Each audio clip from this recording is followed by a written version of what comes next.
Hey guys, welcome back to the channel. This is a story about what if Rinnegan Naruto joins Suna and Dōjutsu. Before I start, please support for more amazing content and do consider subscribing to my channel and share this video with your friends. This is written by the Night Hunter and link in the description and support writer. Let's start the video. Chapter 1, Chidori, Rasengan. The jutsuses of two lifelong brothers, friends, rivals, and enemies had collided, creating a massive explosion that threw them backwards and shook the area around them. Naruto crashed into the statue of Hashirama Senju, while Sasuke crashed into the statue of Madara Uchiha. The final valley once again had turned into a battlefield with destruction and disorder at every corner. Both of them had looked at each other panting in weariness. "Oh, you don't think that you can win against an Uchiha, do you?" Sasuke yelled, taunting his opponent. "And what do you think I'm trying to do now?" Naruto replied, trying desperately to catch his breath. "I don't care, I'm not going back to Konoha. I need more power to kill Itachi." He shouted, "What I have isn't enough. Nobody like you would ever understand that." Naruto growled at him. "I'm your friend, team. And I will bring you back even if I have to break all the bones in your body." Naruto shouted, enraged. Sasuke's stuck-up attitude was slowly pissing him off. "Friend? Don't make me laugh, dope, like I would ever be friends with a freak like you." Naruto raised his eyebrows. Says the guy with two creepy fish hands growing out of his back. He deadpanned, earning a scowl from his rival that quickly tuned into smirk. "At least my freakiness isn't permanent, unlike yours," he replied, looking with disgust at Naruto. "What do you mean, team?" Naruto felt dread slowly overtaking him. "Oh, nothing, demon." He mocked, "Ah, don't look at me like that. I can tell the difference between a scroll and a kunai, but what with the rest of your so-called friends, He grinned triumphantly. "Wonder what they will say if they knew what you really are, the Jinchuriki of Kikbi no Anko," he finished. Naruto froze. "How do you know that it was supposed to be an S-rank secret?" Naruto felt like his chest was pierced by a Chidori again. "Oh please, dope, I'm an elite Uchiha, I always get what I want. Once I asked a counselor why the villagers were looking at you like that and he told me what you are. He was too foolish to comprehend that you're not the demon itself, but then again Konoha is a village full of idiots after all." He left it for Naruto to finish. "So everyone will hate me." Naruto felt his heart sank. He was torn. If he brings Sasuke back, he will blab about his secret to his few friends and they will abandon him. But if he let him go, he will break the promise with Sakura, and that wasn't his ninja way. "I will believe in my friends." The fox boy smirked and Sasuke caught it. "What, you think they won't mind being friends with a demon? You're naive, dope." He voiced Naruto thoughts. "Tell me which one of them ever invited you to their house. Or even hung out with you on their free days if you hadn't bumped into them by accident." The Uchiha saw how devastating his words were for Naruto. He almost pitied him almost. "But Tsunade Bachan, Iro Senin, Haruka-sensei, Shizune Nichin, and Kakashi-sensei are my friends." He yelled, feeling hot tears slide down his cheeks. "Oh please, they're nice to you because they aren't as foolish as the rest of the villagers, and know that in future, you might become a useful weapon to the village and nothing more. And if you want more proof, think who Kakashi decided to train before Chunin exams." Naruto was mortified. He do not wanted to believe him. Is that true? He felt an agonizing pain in his chest. "Am I only a weapon, a tool to them? To use and then throw away?" The blonde heard another voice. "Pull it together, kid, don't let him distract you with his blabber," the Kyuubi growled. "But what if he's right? What if what is he saying about me is true?" he asked his inner demon. "Then you will act accordingly to the situation and face it. You are stubborn, you will manage, I think." Kyuubi cheered, lifting Naruto's spirits a bit. "Geez, thanks furball, I wouldn't know how to manage without you," he replied, rolling his eyes with a hint of sarcasm in his tone. "I know, and call me that again and I will rip you to shreds." The demon roared in anger. Naruto smirked inwardly at his tenant antics, but his good humor was crushed immediately by the almighty Uchiha boy. "A nameless orphan like you will never achieve your dreams, you're nobody, no wonder your parents abandoned you." He wanted to say more, but a sudden spike of killer intent silenced him. It was so thick that he barely could breathe. He looked at Naruto, not believing that the academy slacker could emit such a powerful Kai. Was he afraid of him? But Naruto didn't see or heard any of this. He was locked in his own world of pain. He felt that with that sentence any bond he had shared with Sasuke was shattered forever. He looked at the last Uchiha with hate. Abruptly he felt that his eyes started to burn, but he ignored the pain. Not even once in his life he hated anyone so much. He extended his arm to Sasuke and whispered two words that would change his fate forever. "Banshim Tenin." Before Sasuke knew what had happened, he was flying toward Naruto, enslaved by some invisible force. Naruto caught him by his throat and slammed his fist into his face, knocking him out. Then he threw the now limp body of his ex-best friend to the ground hard. He sat on the nearby rock thinking what he should do. But he was interrupted by Kyuubi. "Hey kid, can you do something for me?" "What?" he asked with curiosity. "Go to the lake and look at your reflection, I want to check something," the tailed beast instructed. Naruto was slightly confused by the Kyuubi's request, but he compiled anyways. He went to the lake and looked at the bloody battered kid with purple eyes full of despair and wait, something is wrong, he blinked, what the hell. Now he was gawking at his new pair of eyes. Now they had a light shade of purple and 6 circular rings in it. Oh, what the hell did you do to me, you damn fox? He yelled at his demon. It's not my fault, you obnoxious brat, I'm as shocked as you. The beast replied. What the hell are these things? He asked, marveling at the sight of his new eyes. It's called the Rinnegan, it's the world's most powerful and rarest jutsu. The only known user was Rikiden the Kyuubi proclaimed. Who? Naruto asked, hearing the name for the first time. A great bead of sweat dropped from the 9-tailed fox. Oh, I don't know, maybe the guy who discovered the chakra and created modern ninjutsu. Ring any bells? Kyuubi asked mockingly. Nope, the blonde replied quickly with a sheepish grin. Homie. When we arrive back at Konoha I will take care of your education, I can't let my container be an idiot, some damn stupid idiot, why I had to get stuck with him. Hey. The blonde protested. We will talk about it later, kid. Now take the emo and head back to Konoha, despite me healing you you're still injured pretty badly, and with that the ancient fox cut the connection off. Whatever, Naruto said aloud. He grabbed Sasuke by an ankle and started dragging him to the village. After some time Naruto reached the area that was literally shattered. Now instead of lush green forest, it looked like some drunken giant had some fun with an axe and cut all the trees to shreds. He was about to pass it when he heard soft whimpers.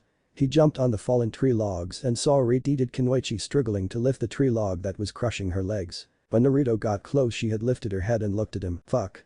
She spat. Hey, POV. I was slowly coming back to the world of living. How did I know? Well, if you're dead you don't feel pain, and I definitely felt a lot it. I voiced what I thought about it. God damn that motherfucking pinnapel head cock-sucking tree fucking idiot and his Suna, sand fucking slut fuck, I ranted for some unspecified amount of time. When I finally calmed down I looked around for something that could help me with lifting the tree log. Unfortunately I lost my flute so I couldn't summon my doki fuck you karma. I wasn't nearly strong enough to lift the log by myself. After a moment of struggle I gave up. So this is how I'm gonna die, huh? No surprise there, shitty life, shitty death. I felt that my eyes started to water, but there was no fucking need to keep the act anymore. All my life I hid behind curses and threats, and now when there aren't any spectators I found that acceptable. I felt tears fell down my face. I hate it. I hate feeling helpless, abandoned. Even if I somehow reached Odo, Orochimaru would kill me for being useless or for taking so long to deliver the Uchiha fucking pedophile. I can bet that my teammates were somewhere close laughing at me having times of their lives. Damn assholes. I hope those fuckers died. Those bastards are probably close and are waiting for me lose focus, and when I do they'll gang rape me, oh fuck, who am I kidding, they could do it now, the sick bone fucker probably can't wait to have his way with me. Strangely I giggled at that, but the tears were still flowing down my face. Great, I'm losing it now, well it doesn't matter anyways, I'm going to die, see you soon kin, I missed my best friend so much, but it doesn't matter now, I closed my eyes, letting my mind drift away. After Kami knows how long I heard a rustle and felt an unknown presence. I tried to lift the log once more time, but the effect was similar to the previous ones. I felt that something laid it on a nearby log, luckily it wasn't one of those that were cursing me, I would painfully feel any additional weight on my abused legs. I looked up and thought that I hit the ground too hard. My mouth was hanging agape. I saw a blonde-haired boy wearing I have a dead wish orange jumpsuit. I recognized him. It was that blonde idiot from Konoha. Then I noticed that he was holding someone's leg. I followed the leg up and saw the owner of said leg. I'm so fucking dead. I looked at him and our eyes met. When I saw them I gave him the most appropriate comment I could think of. Fuck. What the hell is wrong with his eyes? Normal POV. There was a moment of silence between the two of them. They just looked at each other not knowing what to do. Tayuya, being the short-tempered one, snapped first. What you looking at, shithead? Naruto just raised his eyebrow. I think I saw you somewhere before. He looked at her closely, thinking where he saw her. Tayuya and Naruto's tenant sweat dropped. Oh, I know you. You're that foul-mouthed Kunoichi from the hidden sound. A vein popped at Tayuya's forehead. Fuck you shithead, like hell I am foul-mouthed. He chuckled slightly at her antics. He stopped when his apparent friend started to stir. He quickly leaned and once again slammed his fist into his face, knocking him out. No shit, you tree fuckers like each other. Naruto looked at her again with renewed anger. She was the one that helped him escape enemy. Naruto thought, slowly pulling a kunai out of his sash. Tayuya looked at him with growing fear. She felt her body started to tremble and swallowed hard. Just make it fucking quick, she managed to say without crack in voice. She held his gaze as he walked closer. Tayuya took a good look at his eyes, purple with 6 rings in his sclera. She could see power in his eyes and for some strange reason it was turning her on. Fuck, what am I thinking of, he's about to kill me and I admiring his eyes. The sudden realization of her oncoming death sent a shiver down her spine. She felt like crying, but held it back wanting to go down with some dignity. Naruto was coming closer to the crushed girl, but couldn't take his eyes from hers. He remembered how cocky she looked when he first saw her, and now those eyes full of fear, pain, loneliness, and rejection. Those were the same exact eyes that he had seen so many times in his broken mirror. The same eyes when he was patching himself up from the beatings he received from the mobs. She's just like me. He leaned down and pressed kunai to her throat. He saw her flinch when the cold blade tuffed her skin, the tears escaped her eyes. He looked deeply into those sad brown eyes. She's just like me. Naruto started to have doubts. Something told him that he would regret killing her. What's your name? He asked softly. Why the hell would he want to know? He's just going to kill me anyways. Well, it doesn't matter anymore. Anyway, she looked at him and mumbled, Tayuya. Naruto retreaded his kunai from her throat. Nice to meet you, Tayuya. I'm Uzumaki Naruto, future Hokage of Konoha. He said with a big cheery smile. Is he mentally ill? Tayuya just stared at him blankly. So you're not going to kill me? She asked carefully, still not believing in what just occurred. Nope, I will get you out of here and bring you to the hospital in Konoha. He exclaimed. She continued looking at him and then it clicked. Oh no, you don't, you fucker. You want to bring me in for interrogation and then cash a prize for my head. She yelled, pointing a finger at him. You might as well kill me now and spare me fucking tortures. But I didn't have that in mind, I just want to help you. The blonde yelled back, offended by her accusations. And why the hell would you help me? I'm your fucking enemy. I kidnapped your damn cocksucking emo comrade. She snapped, like she ever going to believe that someone will help her out of goodwill.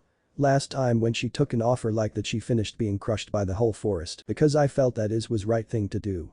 She looked at him like he grew a second head. I can see lot of pain in your eyes, loneliness and rejection are just parts of it. I gasped.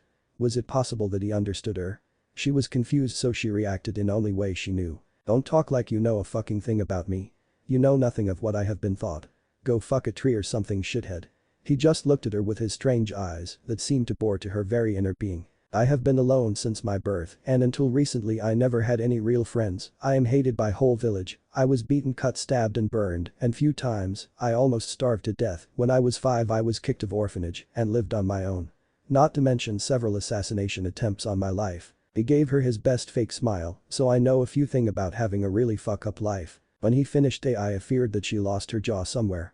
Her life wasn't easy too, but at least no one was actively trying to kill her when she was a kid, and he's an orphan too. Even if what you saying is true, your fucking Anbu or other tree fuckers will take me as soon as they see me, and I can't go back to Odo because we failed the mission, and snake fucker doesn't take failure lightly, so just do me a favor and put me out of my misery. The flame-haired girl pleaded, looking at him sadly. Naruto looked at her, thinking of the way to help her. Then it hit him. Are you loyal to Orochimaru? Like hell, I would kill that fucker if I had a chance. Naruto smiled at her. So you don't have any problem with telling us all you know about him? She nodded, and for your information, I know Hokage rather well, so I can persuade her to install you into Konoha forces if you will cooperate. Aya stared at him with disbelief. Did he just offer me to join the fucking Konoha force? Can I trust him? What if he treats me like the snake fucker? But he doesn't seem bad. He's an idiot for sure, but not an evil one. How do I know that you won't turn me in or treat me like that pale pedophile? He looked at her funnily. You just have to trust me. Oh, and tell me, do I look like a walking definition of word pedophile? The blonde asked. Aya blinked. He's got a point. Fine, shithead, I will cooperate, so take this fucking tree off me. Naruto stood and asked his tenant to lend him some power. He felt Kyuubi's chakra fill his system and had lifted the first trunk and threw it away. He failed to notice Aya's shocked expression. Who the fuck lifts and throw tree trunks like some fucking sticks? When the last trunk had been lifted, Naruto saw a disaster that were Aya's legs. They were bended at strange angles and full of splinters, with one long enough to pierce whole thigh. He gently tufted. Wham. Oh well, what the hell? He yelled, massaging his newly formed bump. How dare you fucking feel me? She yelled, preparing second strike. His sweat dropped. I wasn't feeling you, I was just checking your injuries. Geez, get your head out of the gutter. He looked at her seriously. Hold still, I have to check to see if you have any other injures. She resultantly obliged and let him check her. Naruto gently tuffed all of her lower parts, not in perverted way. He didn't notice her fierce blush. When he went higher and started to touch her hip, she blushed even more. When his hands got closer to her special place, she couldn't take it any longer. Wham. Ouch, why did you hit me? He yelled again, looking at her with anger. Because you were fucking touching me, you damn fucking pervert. She yelled at top of her lungs. That's not the way to treat a lady. When I see one, I will treat her properly, he muttered under his breath. That was his mistake. He felt a large amount of Kai emitting from the reed. Her hair started to split in 9 sections. Kushina. Kyuubi thought. You're fucking dead meat, the auburn girl whispered. Wham smack wham. One beating later, to carry you I will have to take the splinters off. You want to do it? Naruto asked, looking at her with swollen eyes. She looked at him with fury, embarrassment and hesitation. She knew it will hurt like hell, but she didn't have a choice. Just make it quick and try something funny and I will shove my feet right into your ass deep. She said with malice, making Naruto gulped. He handed her a piece of wood to bite so she won't bite her tongue off. He started with smaller ones, but when he came to the largest one he hesitated. He didn't want to inflict her pain, but it was necessary. He grabbed the end of the splinter and decided to do it quickly. He pulled it in one swift move. Tayuya for a moment didn't feel any pain, but then it hit her suddenly. She felt like her leg was about to explode. She let out a high scream and fainted. Naruto just looked at her with pity and began to cut his jacket to shreds and started to bandage her wounds. As he did that he marveled at her legs.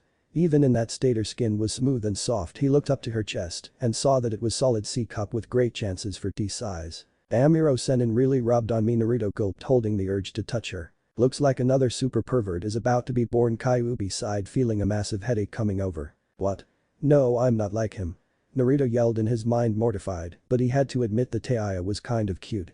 That earned him a snort from the ancient fox. After he finished bandaging her he made a shadow clone to drag Sasuke and gently picked Tayuya, who whimpered in pain. After an hour of walk Tayuya finally regained consciousness and noticed that she was moving, or rather being moved. She looked around and saw that she was snuggling to black t-shirt. Tayuya looked up and saw how close to the t-shirt's owner face she saw. She blushed madly but remained quiet, studying Naruto's face. The most characteristic thing about it, except for his eyes, were his whiskers, 3 on each cheek. She had to hold an urge to stroke them. Then there was his spiky yellow hair. Geez, this guy is like walking neon.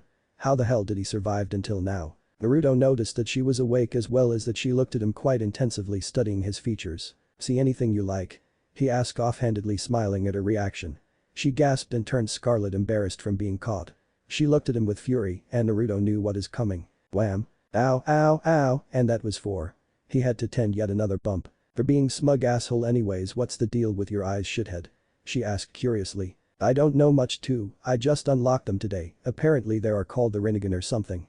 He told her, only to receive an incredulous stare. You mean like the legendary Rinnegan, the eyes of Rikiden-sennin?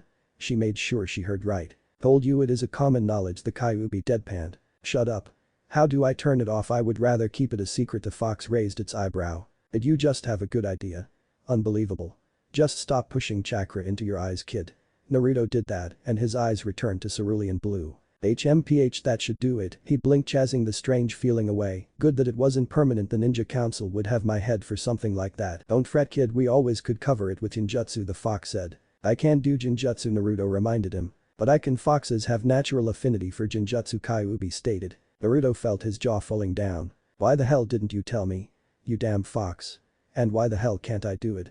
He thought out loud. 1, because you didn't ask, 2, shut up mortal, and 3, because you have shitty chakra control, that's why.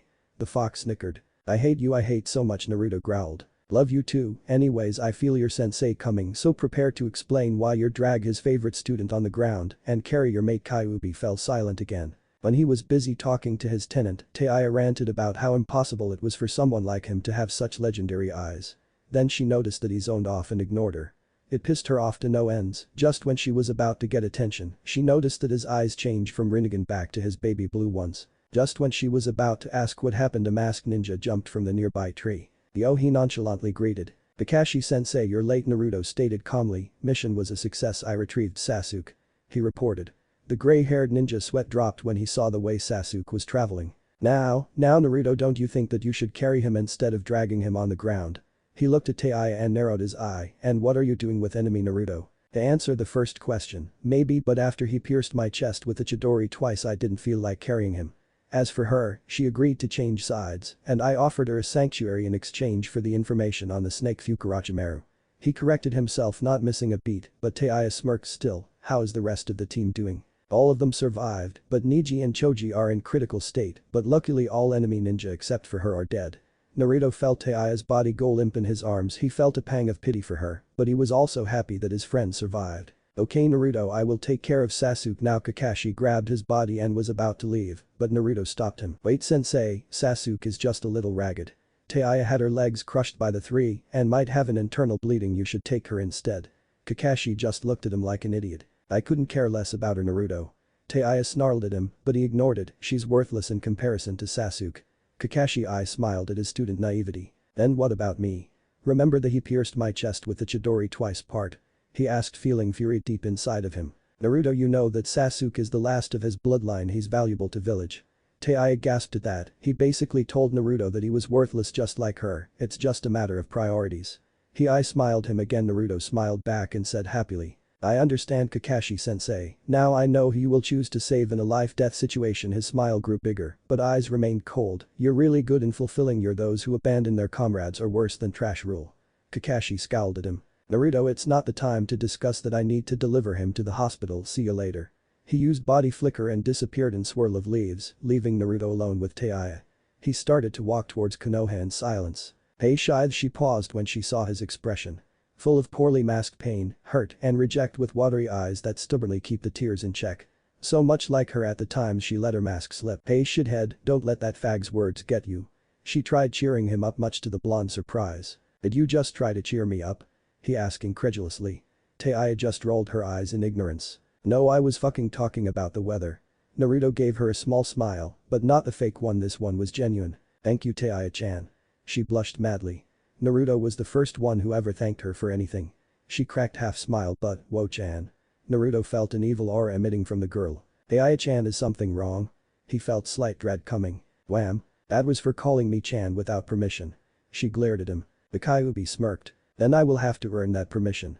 The blonde grinned widely, causing her to blush again. Baka. He looked at her surprised. Wow, what? I didn't know that you knew such low offending insults. Poor boy. Wham. It doesn't hurt anymore, haha. Wham. Okay, it does again. The Auburn girl's punches hurt like hell, but inwardly he was smiling. He finally found a person who understood him. Oh, one more thing, Tayuya. Her glare stopped him. Can you keep quiet about the Rinnegan? He asked, with her giving him a questionable gaze. Why? It's a freaking awesome technique. The blonde gave her painful look. I'm not exactly liked in village. The message was clear. Fine, thank you. She blushed again. Should he really have to stop smiling at me? Few hours later, the gates of Konoha. Naruto and Tayuya finally arrived. Tayuya looked at the massive gates of Konoha. The gates were at least 30 feet high, and on each wing had a kanji of fire. They were just few hundred meters away from the gates. Naruto was marching stubbornly, but he was panting heavily and looked worse to wear. The weariness was clearly visible. Are you okay, shithead? Tayuya asked, not because she was very worried about him, but because he was her ticket to new life, or she was telling herself so. How I can be worried about that orange-loving idiot? True, he saved me, but he is still a tree hugger. I can't be worried about him, right? Sadly or luckily, she didn't have an ancient fox sealed inside her to answer that question. I'm fine, Tayuya-chan, I'm just a little tired. He looked at her with bloodshot eyes with dark rings under them. Also, his breathing was a little ragged. She looked at him with worry. She even let him get away with calling her Chan again. If I hit him now, he probably won't stand up again. After few minutes, they finally arrived to the gates. After they crossed it, the Chunin guarding it stopped them. Halt. State your name and business. He ordered, looking with disgust at Naruto, which didn't go unnoticed by Tayuya. Uzumaki Naruto. And I'm coming back from the retrieval mission. The Chunin snorted and looked at Tayuya with disdain. And who is this? She's Tayuya, and that's all you need to know. Naruto answered with an angry tone. Watch your tongue, demon. All I see trash is bringing in more trash to the ville. He stopped when he felt a powerful kai coming from Naruto and Tayuya. You'd better watch your tongue, or it might get ripped off. Naruto's voice got slightly demonic at the end, with eyes almost forming a fox-like stare. Yay, shut your trap, you cock-sucking motherfucker, or I will personally rip your shit brain out of your fucking skull. Added Tayuya, content with fearful look he gave them. Hokage will know about this demon. He shuddered. Then tell her I'll heading to the hospital. The Chunin didn't budge an inch. I said go. He raised his voice, and the Chunin made a classic I will piss my pants any second face and ran off towards the Hokage's tower. They looked at the Chunin's escape, chuckling slightly. Naruto continued the march to the hospital. As he progressed into the village, the good humor vaporized. The glances intensified and the hostility was obvious from the villagers. Tayuya really had hard time guessing what her current transport did to piss of the villagers so much. She couldn't take it any longer. Hey shithead, what the hell did you do? They look at you like they want to kill you. She instantly felt his body tense. Well, Tayuya-chan, I am master prankster and I prank a lot of them, so they hold a grudge against me. He, the blonde knucklehead, gave her smile, the fake one. He's lying to me, I wonder why. Well, I will get to the bottom of this. She looked at him with a mischievous glimpse in eyes. Then you really got them good, didn't you? Well, I'm quite an accomplished prankster. Naruto kept the cheerful expression, but the tension was thick in air. Suddenly the villagers blocked his patch. Naruto braced himself for the worst. Leave the girl alone, you demon brat, shouted a bulky villager. Yes, don't touch her, you with your filth. Wait, hey people, look, the demon has broken her legs. The other on shouted. Hami, he wants to rape her. Some woman screeched. Someone call a ninja, they have to kill him. The scum should die. Die. Die, die, they shouted, and the mob started to rush at them. Tayuya snapped out of her daze and looked at Naruto. His eyes were wide open and the fear was evident in them. He was retreating, but the villagers surrounded them. She decided to act. Not even one step closer, you fucktards. She yelled at top of her lungs. The mob stopped and looked at her. Just fucking step backs, you morons. She released a Chunin's level Kai. But we want to save you from the demon. Some villager shouted. I was actually saved by the one you call a demon, you damn brain-idoids. Some of villagers looked at her flabbergasted. It had saved you? Some women screeched. Yes, he dug me out from under fucking forest. And he carried me all the way to this hellhole. So back the fuck off and let us go to the fucking hospital. The villagers started to make a passage for them. Naruto and Tayuya heard the mutters about the demon and the demon whore. One of the more courageous or stupid, pick your choice, blocked their way. He's deceiving you, girl, you don't know what he is. She felt Naruto stiffen and his hands started to tremble. Then enlighten me, who is he? She knew that this was a great chance to know Naruto's secret without having to ask Naruto directly. He is the Kikbi no Imka. The very moment this words left his mouth, a kunai plunged right between his eyes and the villager fell flat dead. Everyone was looking at him in silent shock. Abruptly, two Anbu appeared at each side, PF Naruto and Tayuya. The cat and bear looked at the mob. The man was executed for breaking the third Hokage's law and revealing an S-rank secret. The show is over now, dispatch. The masked cat said, and the mob quickly disappeared. We are to escort you and your prisoner to the hospital, Uzumaki-san. The cat leaned closer, and I'm happy to see you alive. I'm happy to see you too, Yuga-chan. He smiled at the masked Anbu. We will take the roofs. The masked bear said to the both of them. Naruto started to walk to the hospital with a sad look on his face. Why so gloomy, shithead? She asked. You heard them, didn't you? You heard what I am. He looked even more defeated. And are you really the Kyuubi? She had to admit that she was a little afraid to hear his answer. Technically no, we're separate beings inside the same body. She raised her eyebrows. Technically? What the fuck do you mean? Naruto sighed. I mean, the Kyuubi was sealed in me 14 years ago.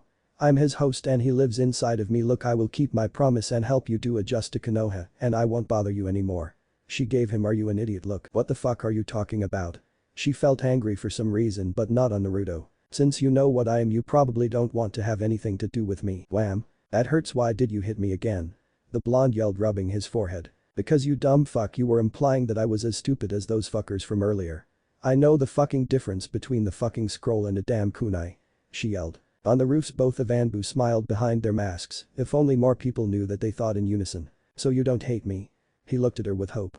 Tayuya knew that if she told him to fuck off she would hurt him badly. Since when do I care for other person's feelings? Nah, I'm just feeling grateful to him. No, I don't. So you mean you like me? Don't push it, shithead. All the way to the hospital, Naruto was grinning like an idiot and unconsciously hugging Tayuya close to him like some precious object. She blushed at the sudden closure but didn't object, she was just too tired. Konoha's hospital. The hospital didn't look any different from any other buildings. Like all of them, it was built partly with bricks and some with wood.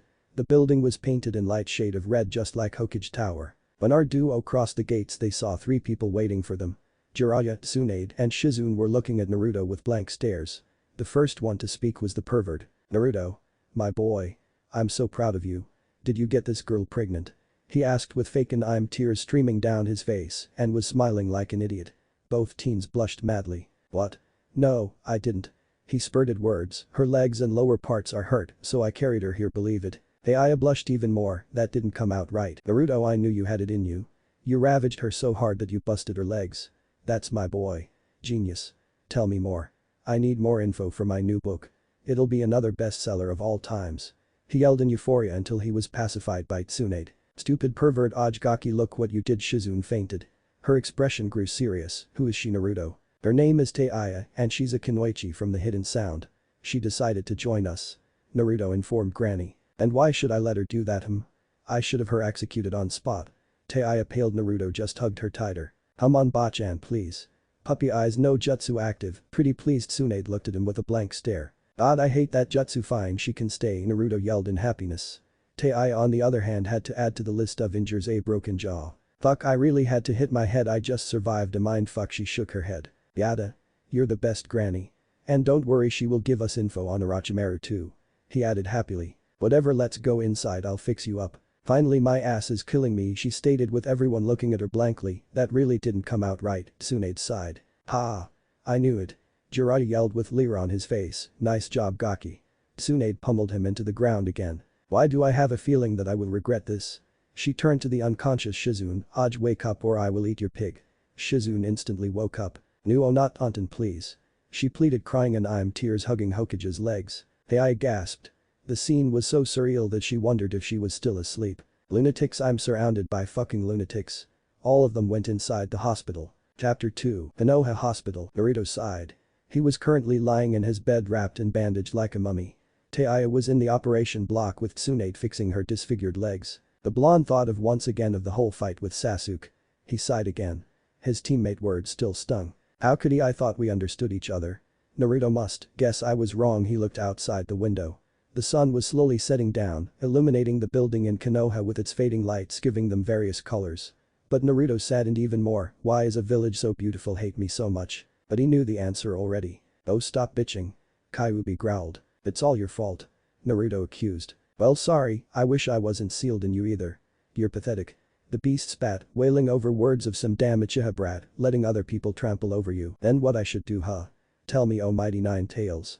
Naruto shot back. Slaughter all those who wronged you. Install fear in them. He roared, hate them. And then what? End up like Gaara, alone and on verge of insanity. Be shunned by everyone, hated by everyone. Naruto shook his head. I don't want to live that way, it's too sad. DSK, pathetic humans never understand. Hate makes you strong. The Kyuubi snorted. Then if you're so strong, then why are you sealed inside such a pathetic human like me? Naruto inquired, earning a growl. You know I pity you, he said, surprising the fox. Holding so much hate has to be hard, always bitter, always hateful, and never seeing the beauty in life. You're naive. If you lived as long as me you would know that beauty is nothing but an illusion, he replied. Then I pray to die before I reach that conclusion, Naruto replied with sadness.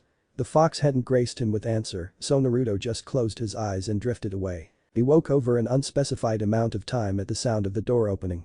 The bed with an unconscious Tayuya rode in, followed by Tsunade, Shizune and a few medical ninjas. The last group quickly left the room. Okay Brad, I managed to fix your little friend here. Tsunade said, her legs were injured pretty bad and it will take some time to heal. Luckily her organs are alright. Now tell me, what did I tell you about picking everything you find off the ground? She pinched his cheek painfully. Oh. That hurts.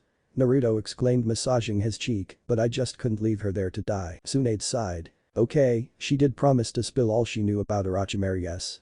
Naruto nodded, and you want her to be installed into Konoha Corps? Again he nodded. Why? Naruto hesitated. Because she's just like me, the blonde replied quietly with his head hung and his fingers gripping the sheets. I saw the look in her eyes.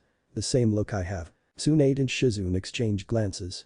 They knew that Naruto was horribly lonely and wanted a friend.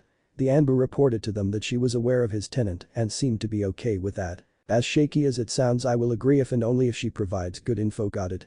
He nodded. Now tell me what exactly had happened in the Valley of the End. Naruto told them everything that occurred excluding the Rinnegan part. The very fact that he had used Kyuubi chakra was quite a shock to them. When he finished he looked shyly at Tsunade. Bachan, is what Sasuke said the truth? He asked quietly, looking at her anxiously, that you're nice to me only because in future I might become a weapon. Tsunade felt her heart ache painfully. It was not the first time she cursed herself for running and drowning her problems in sake and gambling them away. She should be here and taking care of this boy. She quickly pulled him into a loving hug. Of course not, you idiot, I love you as my own son. The older blonde said softly. Naruto just wrapped his arms around her and pushed his face deeper between her breasts. While most men would kill to be in his position, he just enjoyed the closure with his mother-like figure. Don't ever let anyone make you think otherwise. Me, Shizune, Jiraiya, and Iruka will always love you, and I'm sure the rest of your friends care about you too. She ruffled his hair. Thanks Bachan, I needed that. What happened with Sasuke? The blonde asked. He's still unconscious, you got him good, she smirked, and he's under Anbu watch in case Orochimaru tries anything again. I see. He wanted to say more, but a yawn escaped his mouth. Sleep now brat, you deserve some good rest. Hey, as soon as his head hit the pillow he drifted off. Shizune, check on them every 3 hours, especially on the girl, we don't know what she might do. The brat is gullible, she might have deceived him. Hi. The Togakur, where the hell are they? Orochimaru roared in fury. He was now currently adjusting to his new body. Where is the Uchiha? Master, they should be here any minute. One of his minions said. Kimimaro, he didn't a chance to finish when a blade pierced his forehead. Orochimaru retreaded the blade back within his mouth. Silence, you idiot. That's exactly why I'm asking. Kimimaro wouldn't take this long. He spat to the dead ninja. Orochimaru-sama, you need to calm down, Kabuto said. I'll send scouts to search the area. Do that immediately, and if the Sound 5 fail, dispose of them. He ordered coldly. Yes, my master. The silver-haired ninja adjusted his glasses. He would have some interesting bodies to dissect. Konoha Hospital, Sasuke's room. The young Uchiha was slowly regaining consciousness. He looked around and noticed that he was in Konoha Hospital. And was connected to an IV with what he guessed were painkillers. But it's not like it was working. His whole body hurt like hell, especially his face and back. He touched his face and noticed that it was bandaged, but he could feel that it was swollen. That explained why he couldn't see anything with his left eye. Damn, I lost to Naruto of all people. A bitter feeling washed over him. He Rookie of the Year lost to the dead last, the dope, and the orange hyper-knuckle-headed wearing ninja. Sasuke couldn't even express how ashamed he felt. But how did he do that? Was that the fox's powers? The Raven boy recalled the sudden pull. It was like some giant hand grabbed him and pulled him straight into Naruto's fist, but why hadn't he done that earlier, he wondered. This will cause some serious setback to my plans. Now damn, Konoha will watch me closely. The Uchiha gritted his teeth, and I'll be wasting more time here. Well, I should be training to kill my brother, Sasuke sighed. He would have to wait for suitable occasion to make a slip again. Those guys who came for him were probably dead, not that he cared, they were just means to the ends, nothing more. He decided to rest now and fell into a dreamless sleep. Hokage Tower, Tsunade's office. And that's all he had told me. Tsunade finished. So he managed to bring two tails out and still be conscious. Impressive indeed. Jiraiya replied while furrowing his eyebrows, but we need to prevent that from happening in the near future. The fox's chakra is still too dangerous for his young body, it could cause some serious damage. I know that. She exclaimed, but he needs to get stronger so he won't have to rely on fox's chakra, or at least learn to control it to the point that damage to his body is minimal. She rubbed her chin. That's where you come in. Excuse me, Jiraiya yelled, flabbergasted. You want me to train him? I cannot stay in Konoha for that long, I have my spy network to maintain. That's why you're going to take him with you. She shot back. That's too dangerous, I won't be able to protect him 24/7, and sometimes I need to work in deep cover, and he's too inexperienced to do that. Regardless, you're the only one who can tame the fox, and you're our best seal master, he would certainly benefit from traveling with you. The blonde issued. He's too weak. Jiraiya stated bluntly, I would be able to protect him from Itachi and kiss him, but if more members of the Akatsuki ambush us, I won't be able to save him, he needs to get stronger. Here, listen, we will talk about it in half year. Till then, force Kakashi, and whoever you think is suitable to help him, I will go prepare the grounds for him to travel with me. You're right, fine, I will get him to train his ass off. Tsunade replied. Maybe with that little Riti too? The brat is almost the same age as him, Jiraiya leered, but stopped when he heard Tsunade crack her knuckles. Come on, don't tell me that they don't remind you of Minato and Kushina. He took a step back. Okay, I get your point, but Kushina wasn't that rude. You know how she badmouthed poor Shizune when she wanted to undress her. Hell, even you would blush. A faint blush appeared on her face as she recalled the sailor-like language Tayuya used. I love when they are feisty, the old Sannin said with dreamy look on his face, which prevented him to see Tsunade lightning fast move as she grabbed him by his vest and removed him from the room via defenestration. Jiraiya. He shouted as he fell down. DSK, stupid pervert. The Hokage snorted. Night, Naruto's Mindscape. Ugh, where the hell am I? He looked around and saw the familiar dark sewer full of pipes. Oh, I guess the sooner I speak with him the better. The blonde stood and went through knee-high water to his tenant. After a short walk he stopped in front the cage that held the ancient beast. Hey. Kyuubi. Come here. He shouted. Shut up. You're too loud, brat. Kyuubi strolled to the bars and looked at young blonde with his bloody red eyes. We need to speak about our future. Why? You weren't very interested in that earlier. Naruto replied. That's true, but now you have the Rinnegan that changes everything. The auburn fox added, but it still won't change anything if you stay the way you are. What do you mean by that? The blonde asked, puzzled, making the Kyuubi sigh. That's what I meant, to put it plainly, you're weak. Too weak, idiot. He declared. Hey, that's not true. Naruto shouted, offended by the fox's words. No?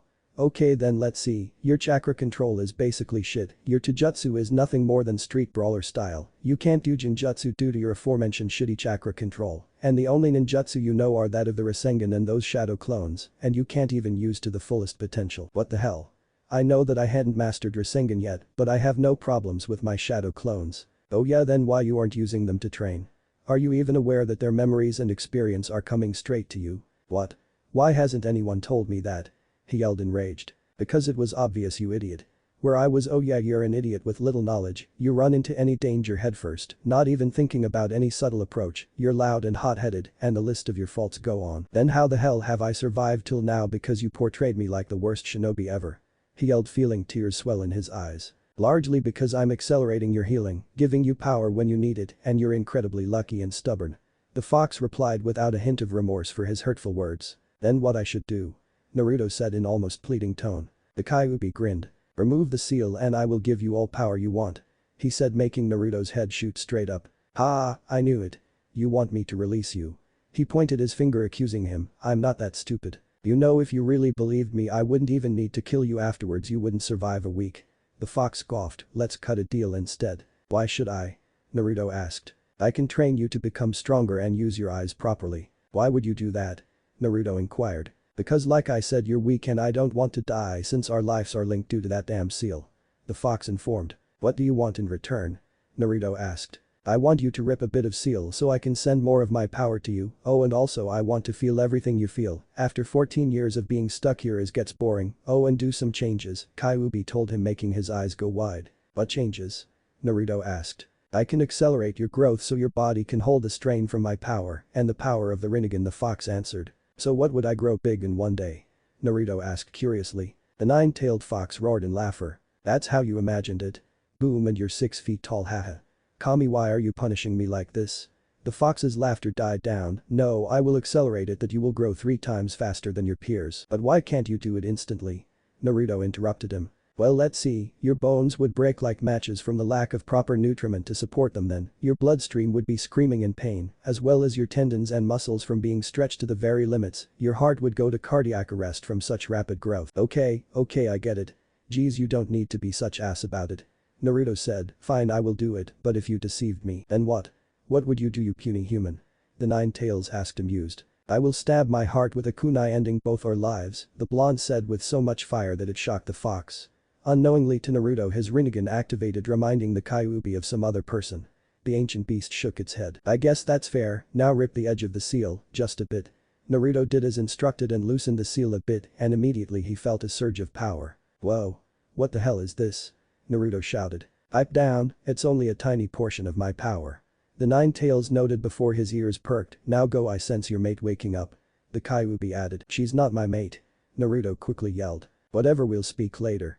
And with that the Kyuubi pushed Naruto out of his mindscape. Naruto and Tayuya, Konoha hospital room. Naruto opened his eyes and saw that it was morning already. The sun was slowly rising in the horizon. He turned his head to the bed in front of him where Tayuya was lying and meets a pair of brown eyes looking into his. Oh hey. Naruto greeted her. An awkward silence fell between the two of them as the girl continued to stare at him. Are you just going to stare at me whole day? He asked. What the fuck is your goal? The auburn girl asked. To become the greatest Hokage ever. The blonde answered brightly. Not that. I was asking what are you planning to do with me? She asked again with irritation. I told you that after you tell us everything you know about Orochimaru you will become a Konoha shinobi and then you can do what you want. Naruto reminded her. Just like that? She asked incredulously. Yup, cooperate and you will be free. He said cheerfully. And how do I know that you won't kill me after I tell you everything I know? She asked hesitantly with Naruto furrowing his eyebrows in response. The sound of door opening saved him from the answer. He saw Shizune entering with breakfast. Oh good, you two are awake. She looked at Tayuya and blushed slightly. When she told her that she must undress her, the young Redeed said that she doesn't swing that way in a specific manner. Oh, it's you. Tayuya said. Naruto looked between the two women, not understanding. He felt his mouth water at the smell of the breakfast. Something smells good. He swallowed his salvia. Yeah, Hokage ordered to feed you especially well. Both of you, she will come here later to ask some questions to you, Tayuya. Yeah, I guessed that the milk tank would want to speak to me. The auburn girl lazily said. What milk tank? Naruto asked. Tayuya looked at him like he was mental. Your damn Hokage, that's who. Tayuya said irritated. Why are you calling her a milk tank? He asked again. Are you fucking stupid? She could feed a whole platoon of ninja with those. Didn't you notice how large they are? She could kill with those. Hence milk tank, she explained. Oh, Naruto blushed. You know you really could swear a little less. Damn, I will fucking speak as I freaking like, and if you have a fucking problem with that, deal with it. Unknowingly to both teams, both doors to the room and the window opened simultaneously, revealing respectively the Slug and Toad Sanins. Both older shinobi looked at arguing teens with amusement. You know, you really could put that mouth to better use than just swearing. Naruto snapped, unaware that both Shizune and Tsunade blushed, and Jiraiya just pulled out his notepad. What did you say? Tayuya growled, feeling her face went red. You shithead. I said that you could put that dirty mouth of yours to better use. Like making people feel good, not just insulting them. He shouted and Tayuya's face color quickly matched her hair. That boy is gold, I will be rich. Jiraiya giggled perversely to himself while scribing away in his trusty notepad. You fucker. Tayuya shouted and threw a knife at him. Naruto narrowly dodged and the knife that was now sticking out of the wall. Same goes for your hands. He yelled enraged. Tayuya looked like she was about to explode. And what next, dipshit? Maybe I should put my ass to better use too. She roared. Jiraiya was now in heaven, he just acquired perfect material for his next book. What? How can you put your ass to use? He asked innocently. The time seemed to stop in the room. Everyone was looking at Naruto with classic goldfish expression. Hey milk tank, is he that stupid or just that innocent? Tayuya chocked, not believing that he hadn't meant what she though he meant. I guess a little of both. She was so shocked by the scene that she ignored the jab towards her. Hey. Can someone answer my previous question? The blonde shouted. Tayuya and Shizune faces went red while Tsunade face palmed. Naruto my boy, you see under her panties. Jiraiya couldn't finish, he was too busy being punched by Tsunade.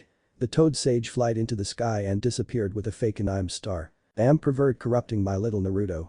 She muttered angrily. Hey Ba-chan, what does Tayuya-chan have under her panties? He asked with innocence written all over his face. None of your fucking business, that's what. The auburn girl yelled embarrassed, and what did I tell you about calling me Chan? Naruto, I will explain everything to you when you're older. Tsunade signed, rubbing her temples, feeling a headache coming. Now she turned to Tayuya. I will need all information you have and don't exclude anything you know, and if I feel that you're lying to me you're going straight to T&I. Naruto protested loudly, but she silenced him with her gaze. You are treated with that much courtesy just because of that blonde brat, but don't test my patience. She said grimly. Fine. I will tell you everything. She flinched, that woman was intimidating, every fucking detail. Okay, first tell me your name, age, etc. I'm Tayuya and I'm 16 years old. I was born on February 15th and I'm from Earth Country. She calmly answered. Your previous rank? Tsunade asked. I was the pedo snake bodyguard, so we're outside the usual ranking. She replied, but I guess I'm a Junin level.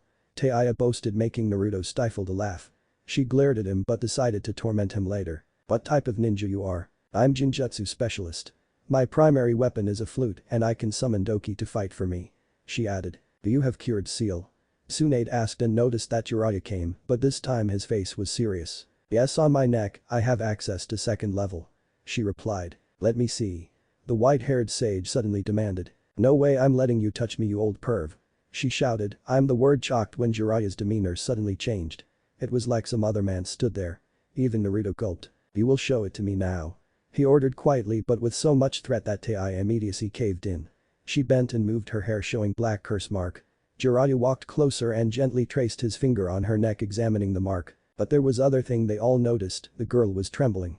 While they couldn't see her face, they knew that she was holding tears back. Tsunade, Shizune, and Jiraiya exchanged glances filled with pity. The girl must have gone through a lot to be this frightened by a man's touch. Jiraiya's face darkened, he might be a pervert, but to make this woman girl feel like that, just another crime to add to his ex-teammates list. I'm not going to hurt you in any way. He said gently in a soothing tone, but I need to seal that off so he won't find you. It will sting a bit. He warned. Okay, she mumbled, calming a bit and braced herself for pain. I will do it now. Evil sealing method. He slammed his hand to her seal. Tayuya whimpered in pain but held her tears back.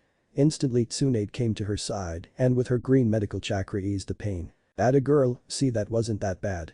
He said cheerfully, only to be punched in the stomach. You said it will sting a bit, not hurt like hell, you fucking pervert. She shouted, regaining her feistiness. Okay, you need to know that the seal will only hold if you wish it to hold and you can break it anytime, so you need to control your emotions. He said, with this on Orochimaru shouldn't be able to locate you. Jiraiya added. Thanks. She replied begrudgingly. Okay, now tell us about everything you know about Odo and the bases around the elemental nations. And then Tayuya started to spill everything she knew. The locations of hideouts, numbers of stuff, and if she knew what they were for. Naruto listened to the various locations and numbers and started to feel bored. Listen to what she have to say, idiot. Information like that could be handy one day, start changing as soon as possible. Look, that's how true shinobi works, Kyuubi rebuked him. Naruto huffed but nevertheless followed the order. After few more minutes Tayuya finished. And that's all I know. The girl looked hesitantly at them. Was that enough? No, Jiraiya replied grimly, making Tayuya flinch. I fucking knew it. They just played me. She looked with accusation at Naruto. But before she managed to do anything, it was actually more than enough. Jiraiya chipped, with that much info we can cripple all his operations inside the land of fire. Tayuya blinked. You old fucker. You did that on purpose. She yelled. Don't sweat it, brat. He patted her head. She shook his hand off and growled at him, making him laugh. You know you should smile more often. With that scowl you will never find yourself a man. His comment made her blush angrily. Tsunade went for the kill for that, but this time the old Sannin was faster. In a blink of an eye he jumped out of the room through the window. Naruto remembered to use protection. He shouted for goodbye. Use what? The blonde asked. Jiraiya. Tsunade roared. Later that day, I'm telling you to stop throwing stuff at me. Naruto screamed. And I have told you to finally shut up. God, you just don't stop speaking.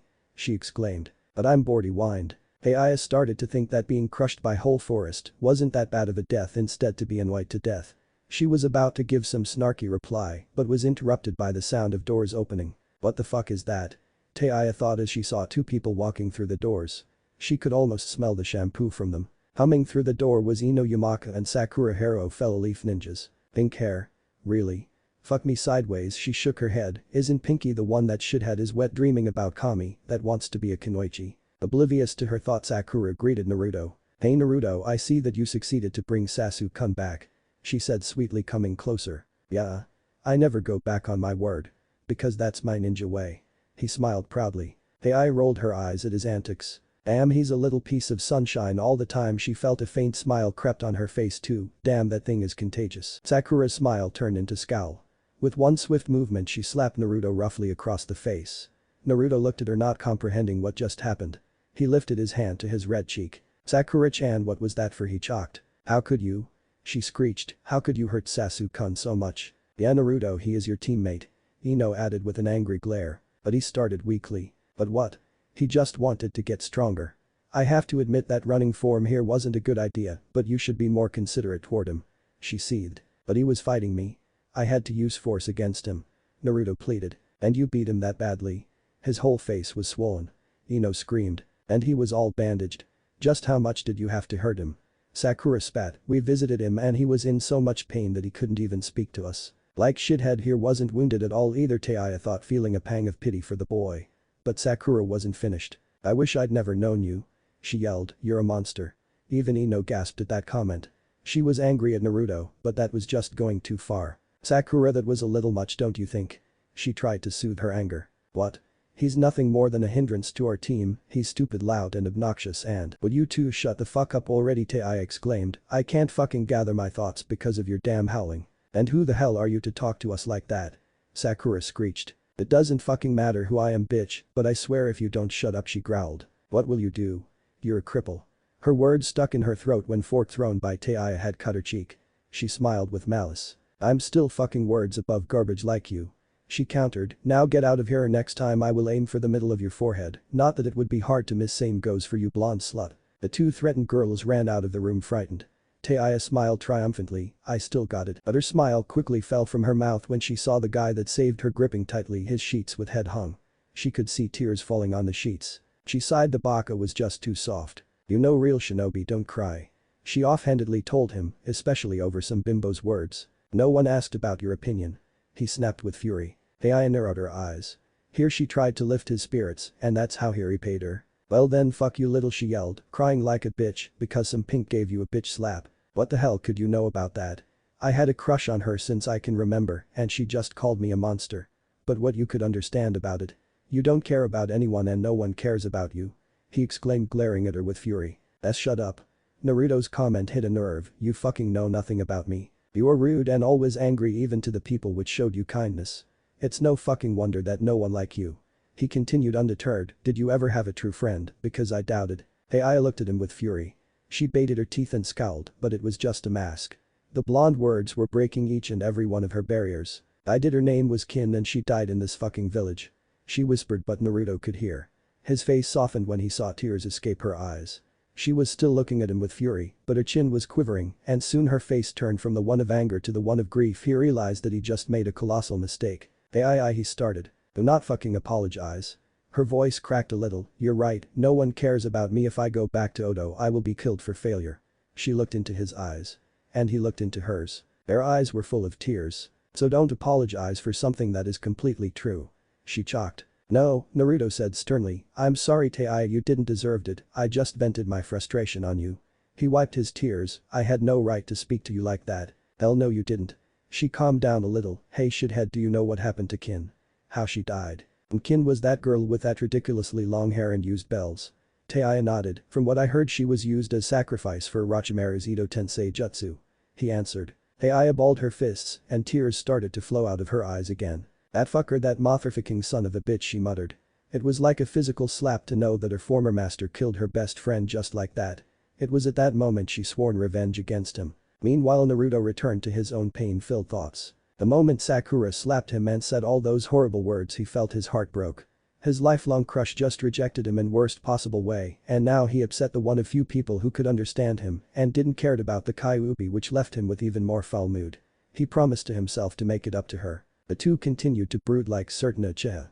If they were only aware that reaching to other person could lessen the pain a bit. Okay, that's chapter 2 for now. I hope you enjoyed it. Chapter 3. Next day, Tsunade's office. So Shizune, any changes in the brat's behavior? Tsunade asked. I'm afraid not, Tsunade-sama, he still seems depressed by something and refuses to tell me what it is. She replied, furrowing her eyebrows. She was really upset when her surrogate little brother was sad. Any idea what might have caused that brooding session? She inquired. I have no idea, nothing unusual happened. She wondered, except for just a few visitors. Who exactly? Tsunade asked, furrowing her eyebrows. His teammate Sakura Haruno and her friend Ino Yamaka, she replied. Tsunade started to rub her temples. I can already get pretty good idea what occurred, god I hate teenagers. The Hokage wailed. Eh? Shizune rubbed her back, not understanding. It's simple, both are hopeless fangirl that drool over that Uchiha brat and when Naruto roughed him up a bit they jumped on him and because that Haruno kid is his crush, the blonde idiot got all upset. The older blonde sighed. Well, but it still doesn't explain Tayuya's attitude. She added. You try to spend 24 hours with Naruto in a locked space without a ways or means to escape. He kidding? Well, I don't know what upset our little hellfire, but we will figure it sooner or later. She said. I guess. I will go check on them. Shizune informed and left the office. Okay, now it's sake time. Tsunade exclaimed, pulling out a bottle. They're nothing as odd as sake in the morning. Konoha's hospital, it's so fucking boring.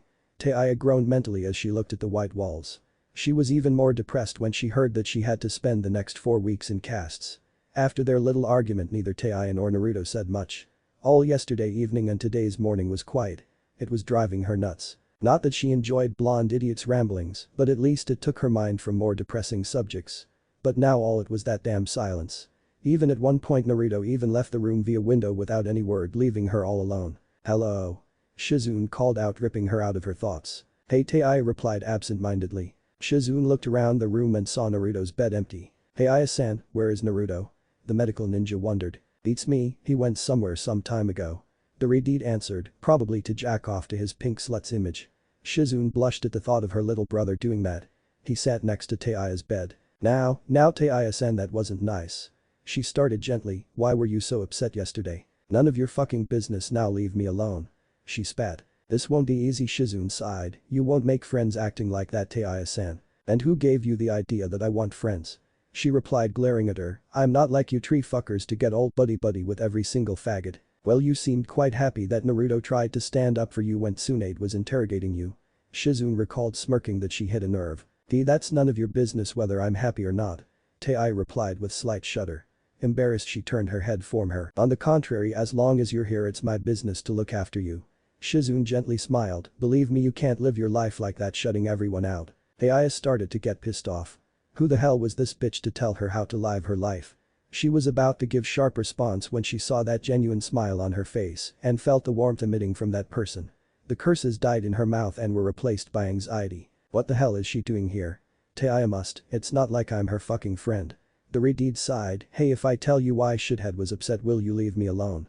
She asked, earning nod. Okay, so it started when Tayuya summarized everything that had happened yesterday, excluding the part when she started to cry too. I see, but that doesn't explain why you were crying. Shizune added, confused. Hey, the deal was that I tell you about shithead, not me. Tayuya exclaimed, making her sigh. Okay then, I thank you for that. The petite raven woman stood and walked to the doors, but you know, if you want to speak about anything just tell me and I will come and listen. She left with smile. Tayuya huffed, she hated nice people. They always pissed her off to no ends. Ichiraku stand. Ah, one more, old man. Naruto exclaimed, slurping his 12th bowl of miso ramen. Coming right up. Old man Tucci said, walking to the back of the stand. So where were you, Naruto? We hadn't seen you in past 2 days, the owner-daughter asked. She immediately saw how Naruto's face fell. I don't want to talk about it, Nichin. The blonde lowered his voice. Okay, just tell me when you're ready. She said gently. Naruto smiled at her. Sure will, Nichin. He replied. To tell the truth, his visits here always lifted his spirits. The Ichiraku family always welcomed him here, and when he was younger gave him food for free when he hadn't had the money to pay.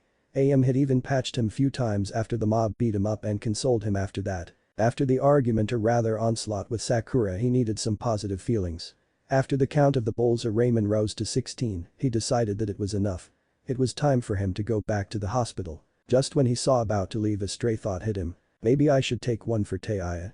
I should apologize to her properly. The blonde ordered one more miso ramen to take away.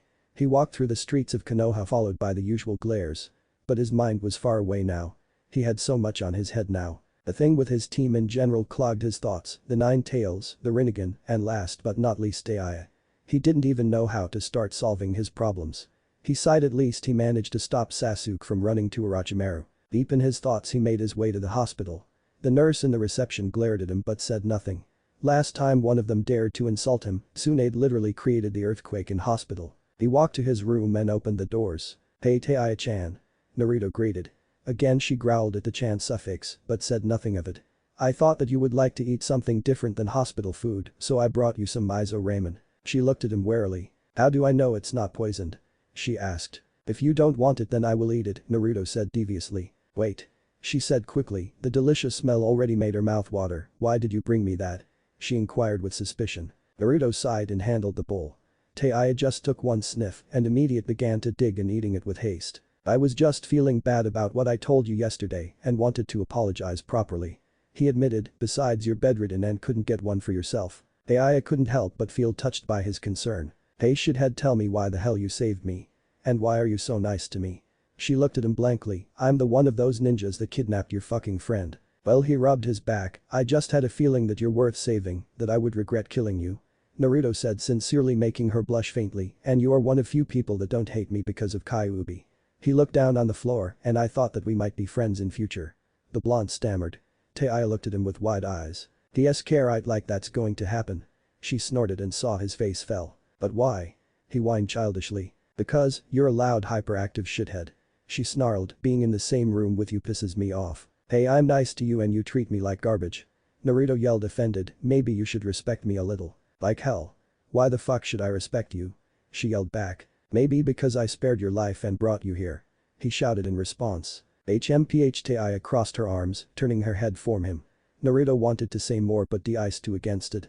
The girl was simply impossible. Another disappointment, he though sadly, and walked to his bed staring out of the window. Tayuya looked at his depressed face discreetly. To tell the truth, she felt little bad about telling him off like that. He had a point that he saved her life. Not to mention he brought her that tasty food. But he's still shithead, but maybe I should at least thank him for saving my life.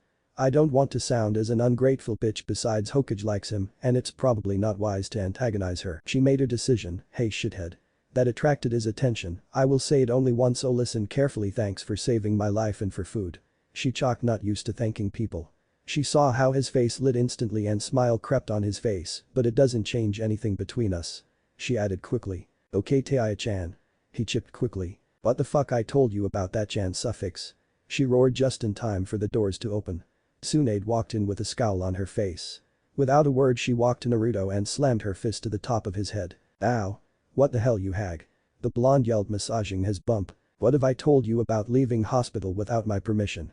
The older blonde exclaimed with a visible tick mark on her forehead. Ooh Bachan, I'm already healed.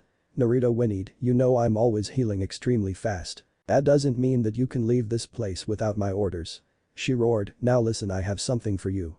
She pulled out a scroll and unsealed it. You invest. Q orchestra. Naruto's eyes literally turned into stars and drool started to leak out of his mouth. He jumped like a frog and tried to catch it, but Tsunade quickly took it out of his reach. Give him, he blabbered with drool falling non-stop. Calm down, brat. Granny-san ordered, I wasn't finished, you will be promoted after one more mission. Anything? He yelled back, ready. Okay, you will have to take care of Tayuya and help her adjust into Konoha. Tsunade smirked maliciously. Naruto made a classic goldfish expression and Tayuya swore loudly. Oh fuck no. You won't, she gasped. Actually I can, and I did. You're now a Konoha ninja on rank of a genin on probation. Tsunade tossed her a leaf headband and Naruto will be your caretaker. But where will she live? Naruto asked. I would have to spend whole 4 weeks with her. Oh, that's not a problem. Tsunade smirked, she will live with you. She told. What? They yelled in unison. Are you senile you old hag? Tayuya yelled, I will go fucking insane with him. Yeah, Bachan. My ears already hurt from her dirty mouth. Naruto added. Shut up both of you. Swan roared making both teams swallow hard, it's not like you have a choice. Naruto you brought her here so it's you responsibly and you my little hellfire are a former ninja of a village that is in state of war with us so I advise you to not test my patience. The amount of paperwork I had to fill to install you here was simply humongous. She spat. So that's your mission you have to look after her for let's say 4 months and then you're both free. She silenced their protest with a glare, deal with it, now you have guests Naruto. She opened the doors and shouted. Yo you can come in. After a few seconds group of people entered the room. Shikamaru Nara, Temari, Kankuro, and Gaara. The eyes of the first two traveled from Naruto to the other occupant of the room and froze. Simultaneously hands of the trio rose pointing at each other. You? They yelled in unison. What the hell are you doing here you troublesome woman? Shikamaru asked with a pained expression. Yeah I thought I finished you off with my attack. Temari added. As if a hit from such a low-life garbage could kill me. Tayuya yelled, and you pineapple fag better get ready because as soon as I get out of these casts, I'm coming for your loosened ass and your fucking sand whore too. What did you call me bitch? Temari roared. Not only a slut but dumb at that or deaf. Have too much of fucking sand in your ears, she spat. Ha, says the weakling that got beat by me. Temari seethed. You won just because you sucker punched me you garbage. Had I faced you directly I would have fucking massacred you. Tayuya growled. Wanna try now slut? Temari roared pulling out a kunai. You'd better kill me mo bitch when I'm bedridden it will be yours and that shadow fucker's only chance. She exclaimed. Don't drag me into this, you troublesome women. I want nothing to do with this. He sighed. Well too fucking bad, you're knee deep in shit now. The Hellfire girl smirked maliciously, you won't which day or hour it'll happen. So sleep with one eye open because I'm coming for your fucking soul. She said darkly sending shudders down the lazy ninja's spine. I will keep that in mind. He said paling a little, but how did you end up here? That would be my fault.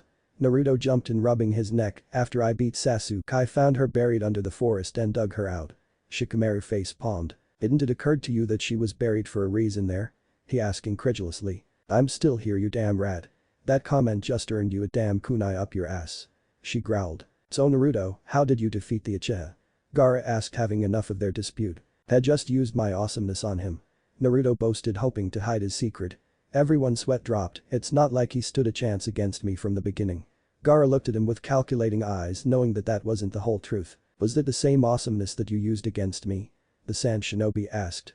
Naruto blinked understanding that he indicated that he used Fox's chakra to beat him. Yup I'm just that awesome. I see everyone looked at them confused, good for you. Gaara said in his usual monotone. What are you talking about? Kankuro asked, I don't get it. Don't let it bother you Kankuro it's a matter between Naruto and me. The darker Rinnegan said calmly not missing a beat. Okay as you say so bro. His older sibling replied. So how long do you stay guys? Naruto asked. We leave tomorrow morning. Gaara replied. Naruto looked pleadingly at Tsunade. Fine I will sign you out of the hospital. She sighed, but try not to come back here within a week. Okay Bachan. The younger blonde said putting his jacket on. Everyone began to leave the room with Naruto as last. I will visit you later Tayuya-chan. He smirked. What the fuck Naruto didn't hear the rest because he slammed the doors shut. Much better the pineapple ninja remarked making them chuckle. You know Naruto she really is a piece of work. Tsunade said, it was some time when I saw such a foul-mouthed girl. It was actually the first time for me. Naruto informed anyways Bachan how's Neji and Choji. The operation was a success and now they're both recovering. She smiled, they were very lucky. Yeah Shikamaru mumbled still feeling guilty about that out of all of them, only he wasn't injured. He hadn't even counted his broken finger as injury. Hey, listen to me brat. Tsunade said attracting his attention, everyone's alive so stop moping around. Yeah you made mistakes, but you're still young, so learn from them, losing comrades is a part of a shinobi life so be happy that they just injured. And next time do a better job. Hi Hokage-sama. Shikamaru casually responded. Okay so now that's solved have fun brats. She waved at them and went to a different corridor. Okay guys so what do you want to do? Naruto asked. I'm taking Shikamaru with me on a walk. Temari said dragging him away. He looked at Naruto with pleading eyes, but it was already too late. Sorry dude but I already have a meeting planned. Kankuro smirked, Konoha is full of lovely ladies, see you later. He also left. So that left the two Jinchurikis alone. But that hadn't deterred Naruto even a bit. So Gaara what do you want to do? The crazy blonde asked. No idea the casual Rinnegan answered in his usual monotone. So how about we go to my place and then decide? Naruto and Gaara nodded in agreement. The Togaku Kabuto's lab. Kabuto was working on his newest experiment with passion. His newest victim, a young male, was screaming with passion. "Now don't be like that, if I succeed you will be much faster and agile than you used to be." He said, injection him with another suspicious liquid. The man roared in pain, cursing at Kabuto. His lab looked like a classic mad scientist lab. Dozens of jars filled with jars of various species, including humans, filled the shelves. His desk was littered with notes of his future experiments, some of the papers soaked in blood. Kabuto-sama, a sound nin appeared via Shunshin. Our scouts returned with a report. "Proceed," he said absent-mindedly. "Hi." The whole area was heavily under Konoha ambu guard. They failed to retrieve the bodies of the Sound Five. It appears that Uzumaki Naruto managed to stop Sasuke Uchiha from coming here. That caught Kabuto's attention. While being interested in the boy, he knew that Sasuke was superior ninja and should be able to defeat him. Young Uzumaki is centrally an interesting fellow, he considered with interest. "Is that all?" "Yes, Kabuto-sama." The sound nin replied. "Good, dismissed." Kabuto said. The man bowed and left. I need to pay more attention to that Naruto boy." The silver-haired ninja turned to his patient and saw that he was dead. "I really need to pay more attention. Oh well. I will try with the next one." Naruto's apartment. "Ah. Home sweet home." Naruto announced loudly, entering his house. It was a two-room flat with a small salon connected with a kitchen, bedroom and bathroom. "You want something to drink? I have some juice or water," he offered. "I would like juice, please," Gaara asked. While the apartment seemed neat and clean, it was painfully obvious that the furniture were old.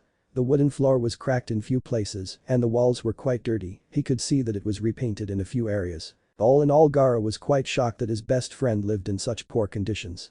Being a son of former Kazekage, he was used to luxuries, even if he was former homicidal killer. "Here you go." Naruto handed him a glass filled with orange juice. "So how's the things in Suna going?" "To my surprise, better. Well, people are still wary of me. I managed to persuade them that I won't kill them anymore out of blue." Gaara casually responded, making Naruto's sweat drop. "Good for you then. Is Ichibi still causing problems?" he asked. "He's the same as always, but I'm not listening to him anymore." Gaara replied, "And it's all thanks to you." "Nah, don't sweat it, what are friend for?" Naruto exclaimed with a face-splitting grin. "I couldn't leave you alone with that, believe it." Thanks," Gaara replied, overwhelmed by emotions. It was very rare, really never, that someone so openly called him friend. And Naruto was one of those few people that did not look at him like a monster. And Naruto was the only one who understood him. "Naruto, words can't even describe how grateful I am for what you have done for me. If you ever need help in anything, I will come," Gaara said, smirking slightly. "Believe it." Naruto had tears in his eyes when he heard his catchphrase in Gaara's mouth. "I will believe it." The duo started to chatter till the late evening, or rather Naruto was chattering and Gaara was listening, saying something from time to time. At some point Gaara announced that he had to go because they are leaving early and his siblings will probably wait for him to come back. Naruto walked him to his hotel and gave him friendly hug for goodbye. Gaara returned it somewhat awkwardly and bid him farewell. Naruto, as promised, walked to the hospital to visit Tayuya. He promised to himself that he will fulfill that mission as best as could and will finally get promoted to Chunin. And maybe, possibly, somehow befriend the aggressive flame-haired girl. He opened the doors to the room. "Hey Tayuya-chan, how did you?" The blonde's words died in his mouth when he saw the state she was in. Her lower parts were covered with blanket, while her torso should be covered by hospital gown, the keyword should. The said piece of material was now folded neatly on the chair next to her, leaving her torso visible. The bowl with warm water was placed on the other side of the bed and the sponge was currently in her hand. Tayuya was about to wash her breasts. Time seemed to have froze for both teens. Naruto's eyes were glued to the Tayuya's naked flesh. While the latter felt her face matching the color of her hair. "Spend your day," he finished just in time to get hit by a wet sponge straight in the face. "Tayuya." Tayuya screamed, "Get the fuck out of here, you fucking limp pervert," she roared. Naruto quickly obliged before she could find something more sharp to throw at him. He ran out of the room and felt his heart pounding 500 miles per hour. His face went red instantly as he remembered her pink nipples surrounded by her pale skin breasts. "Oh shit, oh shit, oh shit." He panicked, "She'll murder me. Maybe I will just visit her tomorrow." Haha. He quickly ran to his apartment. Inside the room, that little motherfucking Tayuya ranted for quite some time, wishing all that is bad to happen to Naruto. She was beet red from embarrassment of being seen half naked. "It's good that I started with washing the top." She blushed even more, not being able to harbor the thought of Naruto seeing her private area. It had to be karma. Shizune brought her the bowl with water but forgot the soap and said that she will be back in 5 minutes.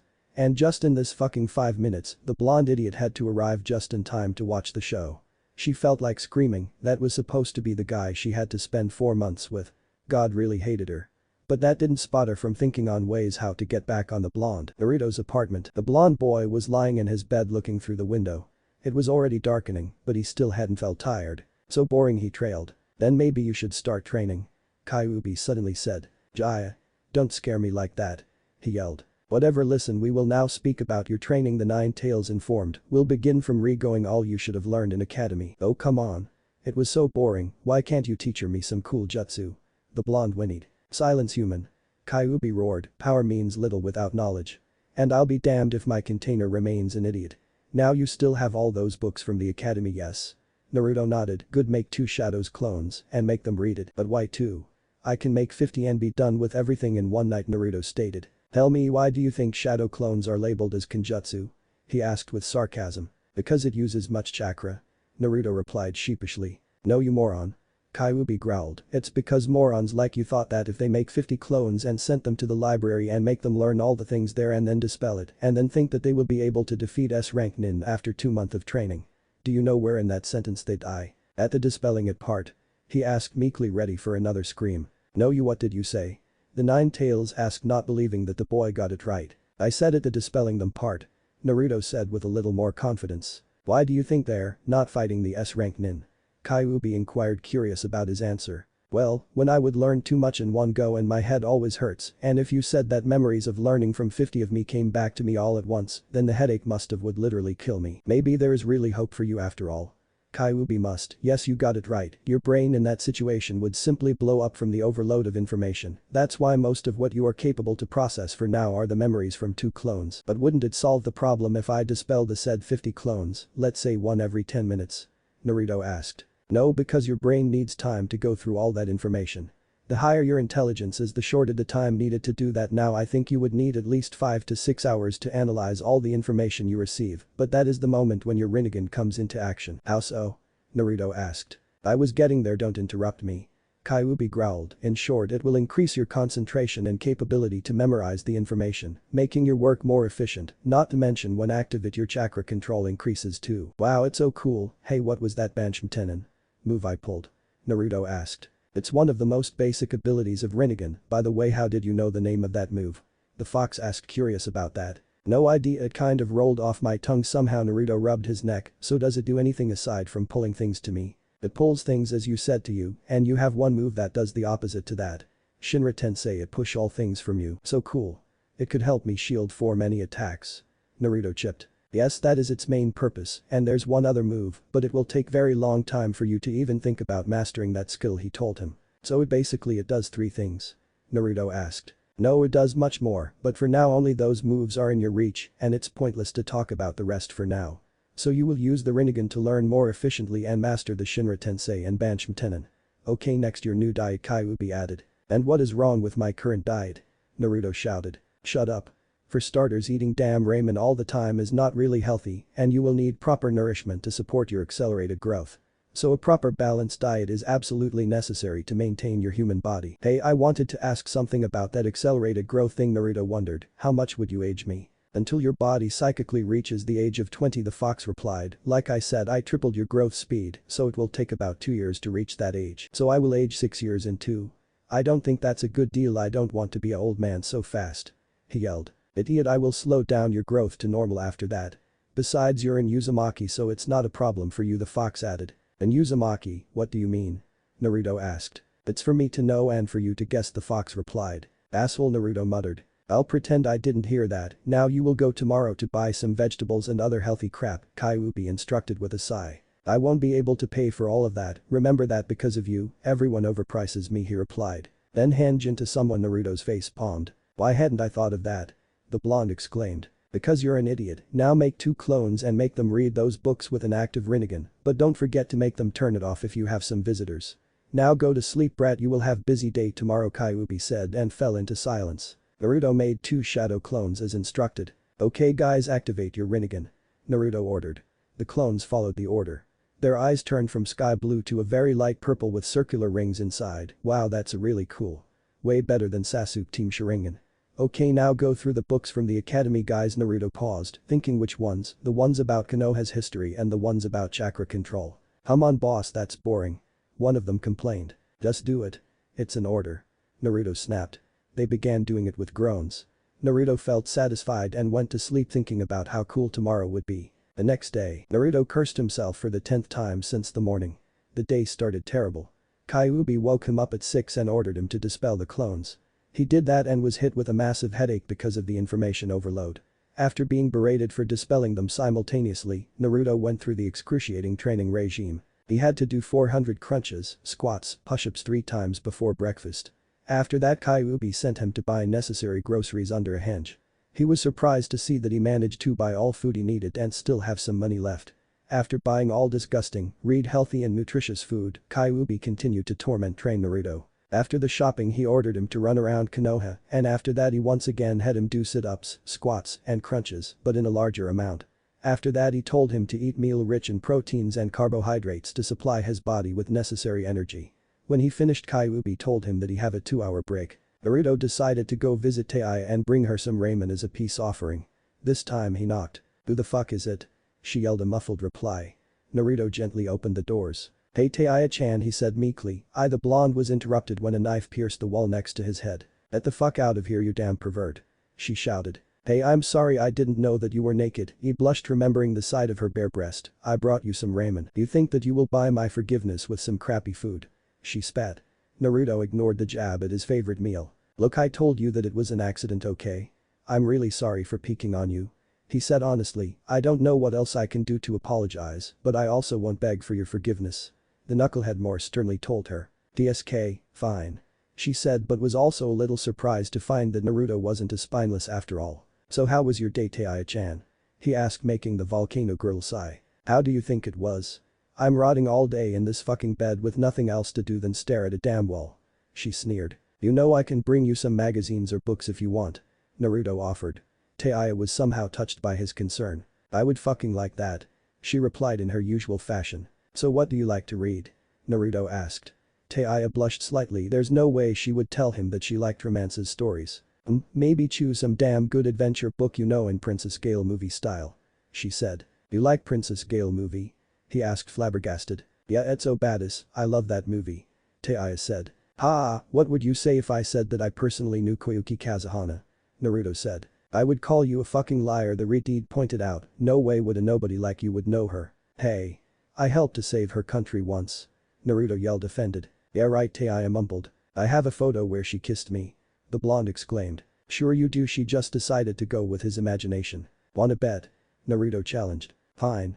If you lose you will be my slave for a week," she said with a malicious grin. "Poor fool, I will teach him not to lie to me." "Fine, and if I win you won't swear for a week," Naruto proposed. "It's a fucking deal." He and Tayuya shook hands. "And you lose, moron." "No fucking way, you have photo like that." Naruto made a shadow clone and sent him for this photo. After 10 minutes it came back with a photo and showed it to Tayuya. The girl had to collect her jaw when she saw the princess kissing a sleeping Naruto. "No fuck," she started. "Language, Tayuya," Naruto said with a face-splitting smile. Tayuya pouted, angry that she lost. "Fine, but how the F it happened?" she asked. "Well, it started after me, Sakura-chan, and Sasuke team went to see the newest Princess Gale movie." Naruto told her about his adventure in the land of snow. Tayuya found herself listening with grasped attention. She even caught herself anticipating what will happen next. She had to admit that Naruto was quite a good storyteller. Before they knew it, 2 hours have passed. Tayuya was surprised to admit that she had fun listening to his story. "And after the party we went back to Konoha," Naruto finished. "That's quite a story." A glance from Naruto made her stop. "Naruto, of course, unless you're shit fooling me." She scowled at his grin. "Just wait when this not nice week is over. Until then, no swearing, Tayuya-chan," he said with a smile. He noticed that her usual scowl was replaced by the look of fascination for the duration of the story. Naruto had to admit that she looked much cuter when she wasn't scowling. But he would never tell her, fearing for his well-being. "Well, I have to go now," Naruto said. He missed how her face visibly fell. "I will send a clone with those books and magazines you wanted." "Thanks," she muttered. "See ya." The blonde called out and left the room. After Naruto left the hospital, Kyuubi ordered him to make 2 more clones and send them to learn the stuff from the academy again. Then he told him to go to the Forest of Death. "No way, that place is creepy," Naruto replied. "Don't complain, brat, it's secluded enough for you to safely train your Rinnegan powers," Kyuubi said. Naruto complied with the order, albeit begrudgingly. He managed to sneak around the guards and went into the dark and evil forest. He ran for some time until he had found a small clearing. It was surrounded by humongous from all sides and cut by a small stream. It was covered in grass and small flowers. This place should be good, now make 50 clones and make them practice leaf concentration exercise. But won't it kill me if I start dispelling them? Naruto asked. No, because it's a physical thing, not mind one, so it got nothing to do with your brain. Shadow clones are particularly handy with training muscle memory and teaching you right habits. Naruto nodded at his explanation and make 50 clones and make them do the leaf exercise. In short, you just had to make leaf stick to you using your chakra. For a person that mastered tree walking and water walking, it should be easy. All his clones failed at the first time. I am really pathetic, Naruto mumbled to himself looking at his struggling clones. Now you see what I was talking about. Kyuubi asked rhetorically, you're lacking the solid foundations to be good shinobi. But you know what I have in excess? Naruto asked. Don't care, the fox replied. Determination to never give up. The blonde said undeterred. Kyuubi had to admit that brat had the point. No matter what whirled through at him, he didn't break apart. It was something that fox could never understand. Whatever, now listen, activate your Rinnegan and start practicing Banshim-Tenon. The fox instructed. How? Naruto asked. The same way you did with that accursed Uchiha. The fox spat at the Uchiha name with disgust. But I don't know how I did it, then it was kind of instinct, Naruto replied, rubbing his neck sheepishly. He heard the fox sigh. Just find an object you want to pull to you and then concentrate with your eyes and concentrate on the object, and when you want it to come to you, I can't explain it more simple than that, Kyuubi stated. Naruto looked around and found a medium-sized rock. He extended his arm towards it and tried to move a rock, but to no avail. It's not working. He whinnied. Just concentrate more, idiot. Image that the rock is Uchiha, remember that feeling. Kyuubi said. Naruto followed the instructions. He imagined the rock was actually Sasuke's face smirking at him with superiority. He recalled the feeling of rage and how he wanted to bring his face close and punch the living shit out of him. Naruto wanted it to come to him. To his utter surprise, rock started to move to him slowly. First it rolled down the ground, but when Naruto concentrated move, it started to float to him faster and faster. Yada. I did it. He exclaimed, pushing his fist into the air. I'm the greedy was interrupted when the rock hit him square between the eyes. Oh www. The blonde clutched his abused face. Kyuubi roared with laughter. That's not funny. Naruto exclaimed with tears in his eyes. It's your fault for losing concentration, anyways, do you understand it now? The Nine-Tails asked. I think I do. He tried again and this time rock moved within the first try. But now practice it for next 4 hours, the fox said and fell silent. Naruto followed the instructions and for next few hours practiced pulling objects to him. He discovered the more chakra he used, the heavier object he could lift and pull to him. It was quite a fun thing to do. He could now get something that was even 100 feet away from him. At some point Kyuubi spoke again. Someone's coming, turn off your Rinnegan now. The orange fox ordered. Naruto did that just in time for an arm to wrap around him from behind and a kunai to cut his cheek. Soon he felt warm tongue lick the blood from his cheek. Still as sweet as I remember. Anko Miratashi purred. She was a kunoichi working in the torture and interrogation department, or T&I for short. She had light brown pupil-less eyes and shoulder-light violet hairs styled in a short spiky fan ponytail. She usually wore light brown overcoat with a fitting mesh bodysuit that stretches from her neck down to her thighs. She also wears a dark orange miniskirt as well as a forehead protector, a small pendant that looks like a snake fang on a thick cord rather than a chain to prevent it from being easily torn off in combat, a wristwatch, and shin guards. She also wears a dark blue belt around her waist that connects to her skirt that has an appendage-like sash. AHH. It's the crazy snake lady. Naruto exclaimed, trying to wriggle free from her grasps. A vein popped on Anko's forehead at her supposed nickname. It's Anko, you little runt. She lowered her kunai to his groin, you'd better remember it. She said sweetly. Naruto nodded, eagerly praying for the sharp object move from his groin. She let him go. Naruto immediately moved to create some distance. So what you were doing here, brat? I was training. Naruto replied instantly. You know that this area is forbidden to stragglers. She said, twirling her kunai in her hand. Yeah, but it's occluded so I could train in peace. He replied and immediately cursed his stupidity. Oh? And what were you training that you needed such privacy? She moved closer and Naruto could see her voluptuous curves under her coat. There might just do. He shuddered. Anko instantly knew that he saw lying. Really? And what are those clones doing? She asked. Leave concentration. He replied hastily. She rubbed her chin. The kid is lying and hiding something, and since I have some free time, haha, she grinned, you're lucky, brat. Now the sexy and single Anko Miratashi will test your skills. Naruto didn't feel lucky at all. I think we'll go pass on this offer. He turned around and wanted to run, but dozens of snake wrapped around him. Has no one taught you that saying no to a lady is rude? Her smile widened, and that snakes can enter your body and eat you from the inside. Naruto paled, now be a good boy and take your stance. Naruto listened and took a basic academy stance. I'm ready. He said. What the hell is that? Anko asked. My academy stance. Naruto replied confused. It's all wrong, who the hell taught you that? Anko gasped. She couldn't believe that he was released from academy with such a flawed stance. You can get killed with something like that. Izuki team, he was Taijutsu teacher, that bastard. Naruto shouted, realizing that he was purposely taught wrong stance. His face fell in depression. Out of the entire academy, the only teacher he liked was Iruka. But even Iruka warmed to him in the last 2 years. How many things have been taught wrong to him? Anko looked at the kid with hints of sadness. She precisely knew who he was and what he held. No wonder that teachers hindered his growth. He was hated by whole village and was treated like trash, just like she was, with only one difference: Naruto was hated even more. The reasons for the hatred for her were from her former teacher Orochimaru. After he betrayed the Leaf, people started to openly demand her execution as a fellow traitor. She proved her loyalty over and over, but the hatred still remained. She always wondered why she never appeared with the blonde brat. He surely could understand her pain better than anyone. After all, they were hated by the things that were independent from them. She shook her head. It was pointless to think about spilt milk. Maybe she could help him a bit just this one time. Don't mope around, brat. If I recall, your sensei is Kakashi. Naruto nodded. He should have corrected your stance. Naruto snorted. He just taught me tree walking and nothing more. Naruto said, shocking Anko. He spends most of his time by training Sasuke team.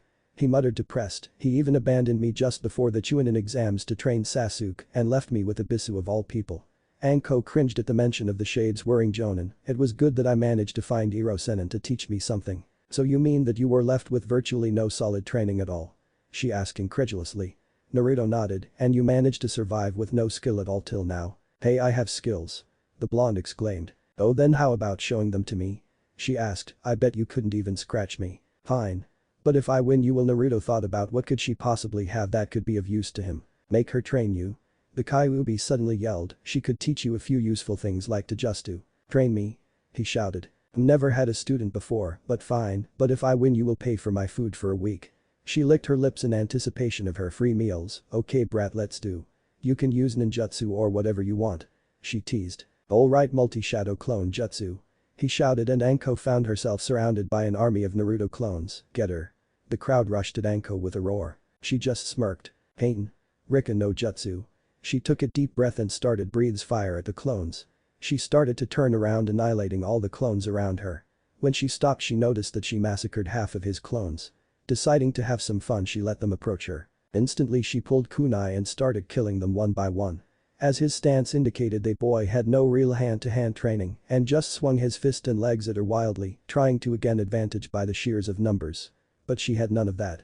She methodically dispelled clone after clone using her Hibi style. Naruto sent wave after wave at her, but nothing seemed to work.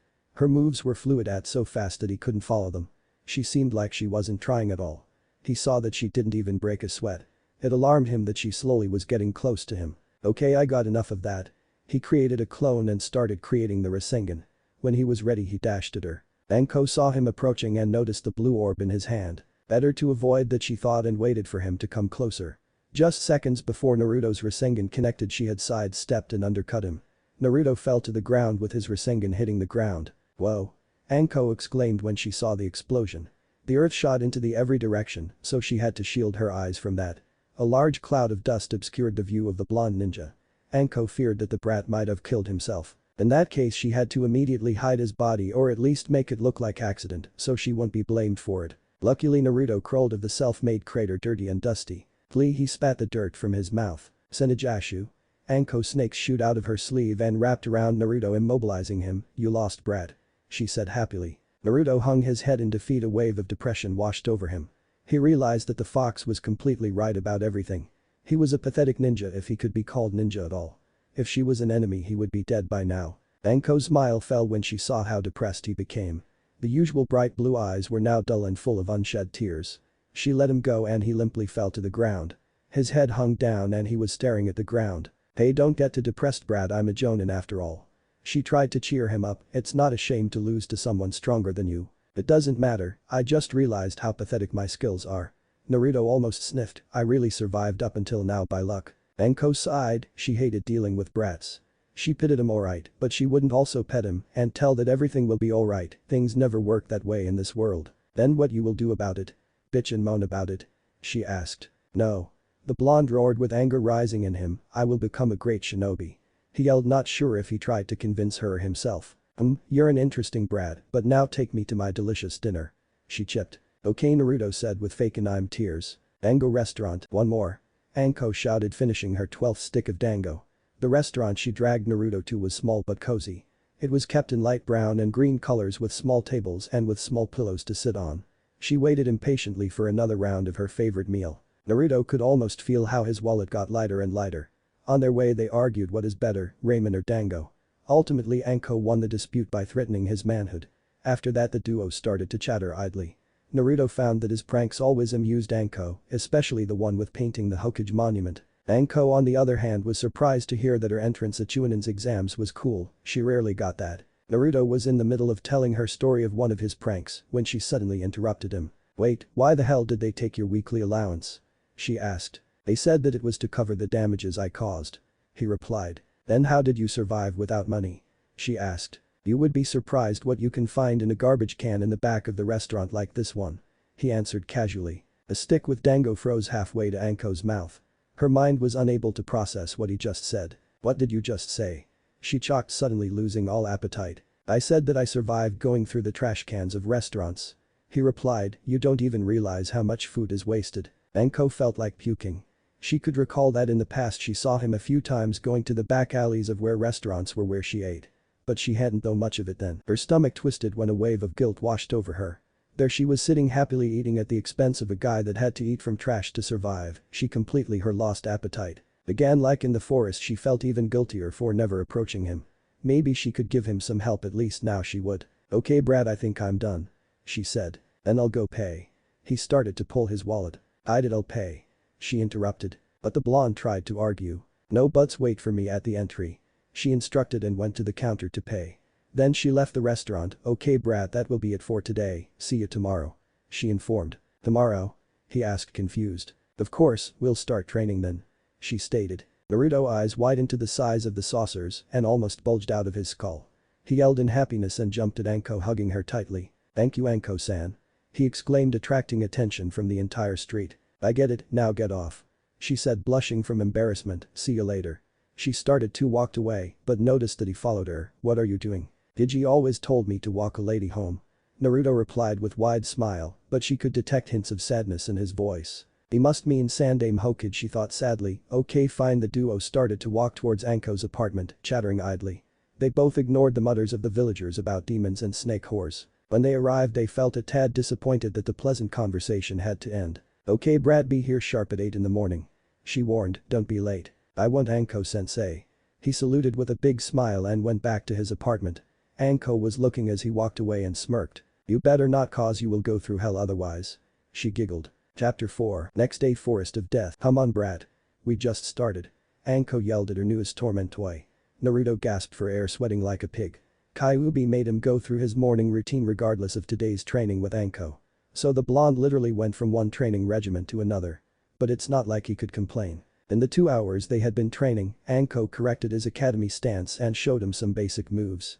She also showed him various ways to stretch, so he will be able to learn the Hebe fighting style later, which based itself on speed and agility.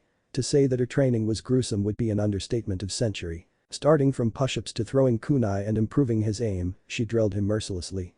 To add her own unique touch to the training, every time he failed at something she threw senbon at his ass. If Naruto managed to dodge, then good for him, if not. Anko tormented him for 2 hours more and then decided to call it a day. Okay, we're done here, Anko stated, crossing her arms under her breast. As soon as she said that, Naruto fell limply to the ground, thanking Kami for a break. Okay, seeing what we did today, I have only one thing to say, you're not an idiot. Geez thanks, Naruto mumbled, that made me fage Aya. He yelled when she stomped at his head. Silence. Now your sexy sensei is speaking. She grinned sadistically, like I said, you're not an idiot, but you're still a crappy ninja. I thought that you had problems simply because you were stupid, but seeing as you quickly mended most of your mistakes with just few pointers, I concluded that you were really neglected in academy, or you were simply a lazy ass, but looking at your predicament and character, I think that it's mixture of both. She took her feet from his head. I might have been too laid back at the academy. He rubbed his neck sheepishly, making Anko sigh. I won't even comment that. Be happy that you are showing signs of improvement. I would simply drop you if you wouldn't. Now tell me, what do you know about chakra affinities? Naruto's blank stare told her everything. Okay, as you know or should know, there are 5 basic chakra elements: fire, wind, lightning, earth, and water. She stated, every shinobi has an affinity for some kind of chakra, sometimes even 2 and very rarely 3. Can someone have all 5? Naruto asked. No idea, but it's probably impossible for a common folk like you or me. Hell, even Hiroshima Senju or Uchiha Madara hadn't had all affinities. The only guy who had all affinities was Rakuto Sennin, but it's a myth just like his Rinnegan, Anko said with a smile. I would just love to see her face if she saw my Rinnegan. Naruto giggled inside. Then he saw Anko pulling a piece of paper out of her coat. This is chakra paper. When you push your chakra in, it shows what type of chakra you have. She handed the paper to him. Now if you have fire affinity, the paper will ignite and turn to ash. Wind, the paper will split in 2. Lightning, the paper will wrinkle. Earth, the paper will turn to dirt and crumble away. And finally water, the paper will become damp. Got it? Naruto nodded and pushed his chakra in the paper. Anko looked at piece of paper with an emotionless face. Arg, it seems that it's faulty. Anko handed him another one. Try with this one. The result was the same. Okay, third time's a charm. And for the third time the piece of paper split into 4 parts, which ignited and turned to ash, wrinkled, crumbled away and became damp. Anko-sensei, does it mean that I have all affinities? Naruto asked brightly. The snake lady nodded dumbly, but her mind was racing. She now had rare opportunity to put her hands on a very rare gem. Shinobi with all 5 affirmations with right sensei can achieve anything, and when he becomes famous ninja who the Konoha will have to thank. A maniacal grin crept on her face. All those assholes will have to bow to me for raising such great ninja. Kukuku. Anko's dreamy sadistic expression startled Naruto a bit, not to mention her low giggle brought another person to his mind, the really creepy pale one with snake-like eyes. She put both of her hands on his arm, smiling brightly. Now my little Naru-chan, I definitely see that you are worth my time and effort, and while you're still young and innocent, I mean inexperienced, I will mold, I mean train you to be obedient, I mean be a great shinobi. Anko chipped. Naruto suddenly felt very threatened. Hey Anko-sensei, I think that you're exaggerating. Naruto shuddered. You told me that it's impossible to have all 5 affinities. I think that those papers are just faulty. However, deep down inside Naruto wondered it, that had something to do with his Rinnegan. You're correct, human, your eyes allow you to have all affinities and use them with ease, stated the Kyuubi. But don't all ninja do various jutsu? I saw Kakashi sensei do a jutsus with every element. Naruto asked his tenant. They can, but those jutsu are usually weaker if particular element is not your main, and in comparison, you can do all elemental jutsu like they were your main, he replied. Naruto wanted to ask more, but he had been shaken roughly. Don't daydream, brat, Anko nagged him. Now since the training is over, we'll go to buy you some more appropriate gear. And what's wrong with my jumpsuit? Naruto shot back. I don't know him, maybe kill me, Orange. Anko shouted back, it's so horrible that it makes my eyes bleed. How dare you? Orange is the best among color. How the hell would be recognized otherwise? He yelled with Anko twitching her eye at him. Yeah, it will make quite easy to recognize your body among the rest. Hell, you might as well wear a kill me sign on your back. My student will not wear that orange monstrosity any longer. Anko threatened as it was final. But it's durable and warm, not to mention it's the only kind of clothes I can afford. I mean, for some reason no one wants to buy them, so I'm not that overpriced, Naruto said. Listen, Brad, I will take you to the shop where you won't be overpriced. Is that okay with you? She sighed. Anko knew that it was a lost cause. Fine, Naruto gave in. What? She spluttered. She was certain that he would refuse. I mean that I had to buy a new one because this one is already ravaged thanks to Sasuke team. He smoothed his patched suit, so if you know a shop where I could buy something at normal price, then I can't complain. He replied. Then why were you repulsed by the idea of changing it? She asked, flabbergasted. Because you insulted my favorite color, Naruto replied with big grin, making Anko face palm. Meet me at my apartment in 4 hours and bring some money, Anko instructed. Hi Anko-sensei. Konoha's hospital, Sasuke's room. On Sasuke-kun, I spent whole day preparing it for you, Sakura said, trying to force feed Sasuke. No, take mine. It's so much better. Ino said, doing the same. Why me? He wailed mentally. I'm not hungry, Sasuke replied. To tell the truth, he had enough of that shit they called food in this hospital, but he didn't want to give them more excuses to spend time here. At least they were allowed to visit him 4 hours per day. Hey Sasuke, I don't want to pry, but how did Naruto Baka manage to bring you back? Sakura asked. I know you so much better than him, but she trailed off. Young Uchiha was asking himself the same question since he came back to consciousness. At the end of their fight, Naruto somehow managed to pull him towards him with insane speed and knock him out. But how did he manage to do that? Does he have a Kekai Genkai? No, it's impossible for such dope to have something like that, Sasuke mused. I guess it's the fox's power, but why hadn't he used it from the beginning? He probably still can't control it. Yeah, he was just lucky and surprised me, that's it. Sasuke-kun. Ino asked, are you with us? HN, he grunted, he was just lucky and surprised me. Ha, I knew it. No way that Baka could ever defeat you in a fair fight, Sasuke-kun, Sakura chipped, he's an idiot after all. Hey, don't you think you're being a little too mean, forehead? He's your teammate too, Ino said. The blonde still felt bad for Naruto after Sakura outburst. Sakura looked at her friend rival thinking about what she said. I guess he is too, but he's an idiot and always get in mine and Sasuke's way, but on the other hand he brought Sasuke back and fulfilled his promise to me, maybe I was little too harsh on him, but he shouldn't have beaten Sasuke so much. Sakura thought, he'll be fine, he always is, she replied casually. Ino scoffed at that. Sakura could be really insensitive at the times. Then Ino realized that the same could be said about her too. She decided that after that she will visit Naruto and apologize for lashing out at him. Then the door opened and Anbu with a boar mask walked in. Sasuke Uchiha and Sakura Haruno addressed the Anbu, you have to report to the Hokage immediately. But boar sent Sasuke as Sakura started. I'm fine, Sakura, Sasuke replied and stood from the bed with a grunt, let's not keep the Hokage waiting. See ya, Sasuke-kun. Ino said. HN, Sasuke replied, not caring much. The Anbu walked them to the Hokage office and left without a word. Sakura knocked on the doors. Come in. The duo walked in and saw that Kakashi was inside already. Why have you called us, Hokage-sama? Sakura asked. I will explain everything as soon as Naruto gets here, I hope he hadn't picked your bad habits, Kakashi, Tsunade growled. It was obvious that she was in a foul mood. I'm sure that Naruto will be here in no time, Kakashi replied, sweating slightly. Come on, Naruto, it's really not the time to take my bad habits. No sooner after he finished that thought, one Uzumaki walked into the office. Only to be welcomed by a round of gasps. Everyone gawked at him. What are you looking at? He asked. With Naruto, after his training the young blonde went to take a shower. After that he decided to go to Ichiraku and take some ramen for Tayuya.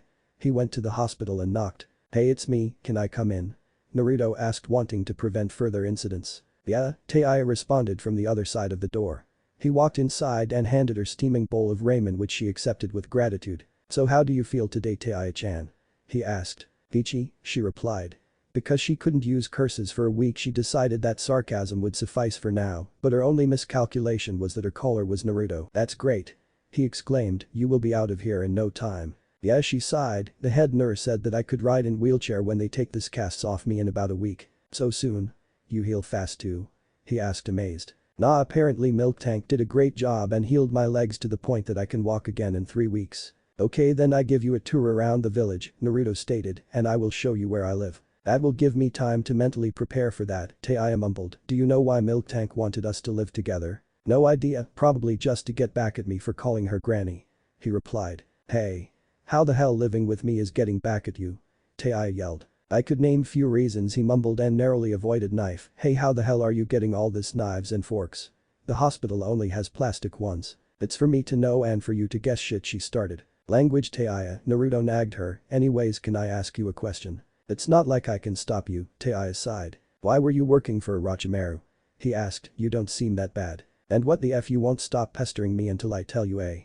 He nodded. To make a long story short, after my parents died I was sold to slavery and at some point Snakefucker bought me off and gave me an offer work for him as ninja or as a guinea pig, and there you go, here we are. So you're an orphan too, Naruto acknowledged sadly. Yeah, life wasn't fucking kind to me, but I won't bitch about it, I moved on, Tayuya replied. So what's your story? I never knew my parents and the 4th Hokage sealed Kyuubi inside of me, people hated me for that, and I got beaten up few dozen times, especially on my birthday, since it was the day that the Kyuubi attacked. Until recently I never had any friends, and recently the guy I thought was my best friend tried to kill me, Naruto said with a smile. That's the most I think. You seem to forget to add that you have the rarest ninjutsu in the world, Tayuya added. SHH, we don't know who's listening.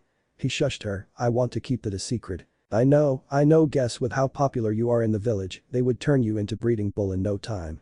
She mocked, hey, can you show it to me? Not here, someone might see, Naruto replied, looking around the room panicking. Oh, don't be such a, come on, show me. I don't want to, besides you've seen it already. I was half conscious then, pull it out. She grabbed his sleeve and started to pull him closer. Let go, you rip it. DSK, it's durable. Do I really have to? Yes you have, I want to see it now. Okay, but just for a moment, Naruto said and prepared himself to activate his Rinnegan when the doors to their rooms flew open. Just what the hell are you two doing here? Shizune yelled with a fierce blush, she had overheard the conversation from the breeding bull point. She blushed even more when she saw where her hand was. Naruto was standing back to her and Tayuya still held his sleeve, so from Shizune's perspective, it looked like she was holding his. How dare you demand such things from Naruto-kun, Tayuya. Aren't you a bit young for that? What the hell are you talking about, Tayuya yelled. That you wanted to see his she blushed even more. Is what? The retarded girl asked. You know what I heard everything and how you called him a breeding bull. Shizune exclaimed, to do such indecent things, in a hospital no less. Tayuya went through their talk again and blushed madly. From a third-person perspective their talk might be interpreted like that then she was trying to that she was still holding his sleeve that was on the waistline. Oh fuck me sideways Tayuya let it go and turned her face from Shizune blushing even more. And you young man how could you take advantage of her state like that then? She nagged Naruto, I knew that being so long in Jiraiya's company would have negative consequences on you. But Ni-chan what are you talking about? Naruto yelled confused. Well he had no idea what they were talking about but he knew that he needed some excuse to hide his Rinnegan, then he got an idea, she just wanted to see the seal on my belly. What? Shizune gasped flabbergasted. What else she would want to see? Naruto asked. Shizune turned embarrassed, hey Tayuya-chan what was Shizune talking about? He asked. Tayuya mumbled something. Care to repeat? I said that she thought that I wanted to see your fucking. She yelled blushing even more. Now it was time for Naruto to get red. What? Ni-chan, how could you? Why would I ever show it to Tayuya? He exclaimed. And why would I ever want to see that disgusting thing? Add the retarded girl. Shizune just ran out of the room hiding her face in her hands, leaving both Chi-teens alone. Naruto sighed, I will show it to you when we go to my home, he stated. Don't you fucking dare. Tayuya yelled. Language and you wanted to see it. Naruto exclaimed shaking his head. He would never understand woman. But no not that other thing you retard. Tayuya growled. I was talking about that it.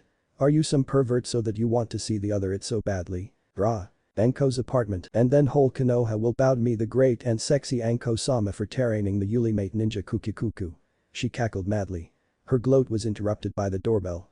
She opened the doors and saw Naruto. I don't remember you being that ravaged after our training, Anko rubbed her chin. Long story, don't want to speak about it, Naruto mumbled. Whatever, it's time to make you into a decent-looking ninja, Anko said with a cheeky grin. No need to be such ass, crazy snake lady, mumbled the blonde and found himself into tight headlock. What was that Naru-chan? She asked sweetly. And nothing, Naruto stammered. Oh so, now let's go to shopping. She exclaimed. Hi, Naruto said and hinged into some ordinary-looking pedestrian. What are you doing?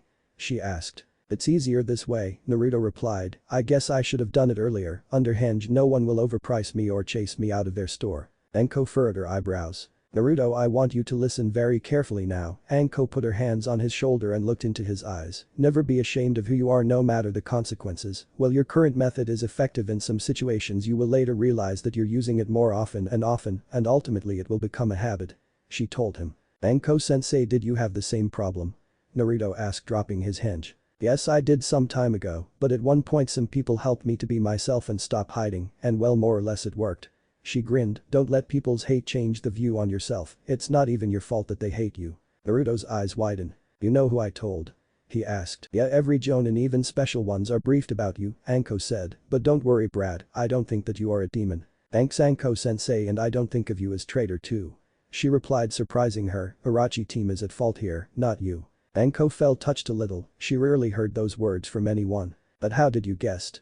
She asked genuinely curious about that, it's not like I gloat right and left that he was my sensei. Aside from the fact that you are crazy snake lady she pumped her fist atop of his head, it was not too difficult to connect the dots, calling you snake whore and other bad stuff, related to either snake or traitor, it wasn't that hard to guess, they teach about Orochimaru's betrayal at academy. To tell the truth he realized that this morning when another portion of knowledge sank into his head. He beat himself for not realizing that he was containing Kyuubi, if he only read those damn books, he would have guessed why he was so hated. I'm quite impressed that you figured it on your own Brad, Anko praised him. It wasn't that hard, he rubbed his neck, every time you laugh you sound like him. He found himself in strong headlock again. I do not laugh like that bastard. She screeched. You do. Naruto chalked, but you have different eyes. She lessened her hold. What do you mean? Anko furrowed her eyebrows. His eyes are all cold and deadly like a snake like he's already dead inside you have similar ones when you are pissed, but yours are much more nicer and not dead like his. He turned to so he could look into her eyes and smiled brightly, I'm glad that he didn't do anything to take that look from you. Anko in spite herself blushed. Naruto seemed genuinely happy that Orochimaru hadn't done anything permanent to her. Expect form that damn seal she sighed and decided to tease the brat a little, oh my you really work fast Naru-chan don't you? Anko purred. Anko-sensei. He shuddered when her hands moved from his neck to his chest. Complimenting ladies' eyes like that? I didn't know you had it in you. She smirked, feeling the young blonde tense. Maybe I should reward you a bit. She trailed her fingers along his chest. He could put some muscle here, bit too scrawny for my tastes, but that whiskers are so adorable. Hehehe. No, stop. Bad Anko. Bad Anko. No going after 14 years old boys. People might start to get ideas that I adopted his nasty habits. While Anko was deep in her thoughts, Naruto felt his face heated. Anko was now trailing her slender fingers along his chest and pressing her generous bosom to the back of his head, not to mention she only had her fishnet t-shirt on top. Not good, Naruto gulped. You know how many men would kill to be in your position right now? The fox said, hot vixen pressing her breasts to your head, enjoy while it lasts, it's not like you can get it so often. Hey. I'm sure that Sakura-chan will accept me one day, Naruto replied, and your worthless teacher will stop reading porn in public. The fox deadpanned, you are aware that there are other women aside Pinkhead? He hadn't managed to answer because he was shaken roughly. Hey Brad, are you here? Hello? Anko waved her hand in front of him. I'm sorry sensei, I spaced out. He rubbed his neck sheepishly. Someone felt little too comfortable, eh? She grinned at his blush, not that I blame you, who could resist such a divine body as mine? Anyways, let's go shopping, it's time to get rid of that orange monstrosity. Shopping district. Naruto and Anko walked through the shopping district, passing various shops. So sensei, where is that shop you're taking me? He asked. Near, but let's say it's not your typical shop. She smiled mysteriously, then she pointed to the back alley and led him there. After few turns, Naruto saw quite an obscure-looking building with a shop sign. Are you sure that this is a shop? It looks on the verge of collapsing, Naruto asked. Deception is ninja's greatest weapon, brat. She opened the door and motioned him to go in. This is where Anbu are buying, only good stuff is sold here. Naruto's eyes widened in surprise when he entered. The shop was much bigger than the outside suggested. The wooden floor was polished to the point it was shining. The shop offered variety of goods from kunai to shinobi sandals. An old man was sitting behind the counter and looked at them, or rather at Anko. What a sight for sore eyes. He smiled widely, little Anko has graced my humble shop. Come on Mushi, don't you see that I'm with company? Anko blushed and the old man saddened. It seems that you have taken bad habits after you teacher, that's your type. Blonde and Inaki paused when a kunai swirled next to his head. Shut up. It's not like that, Anko yelled embarrassed. So I still got a chance then. He rubbed his beard. Mushi was around 70 and was bald as an E. He had brown eyes and a long Chinese bread and was quite tall above, at least 170 centimeters. Anko huffed. Yeah, even if I was drunk enough to let you have your way with me, I doubt that you could even do anything, Gramps. She grinned. That hurts, you know.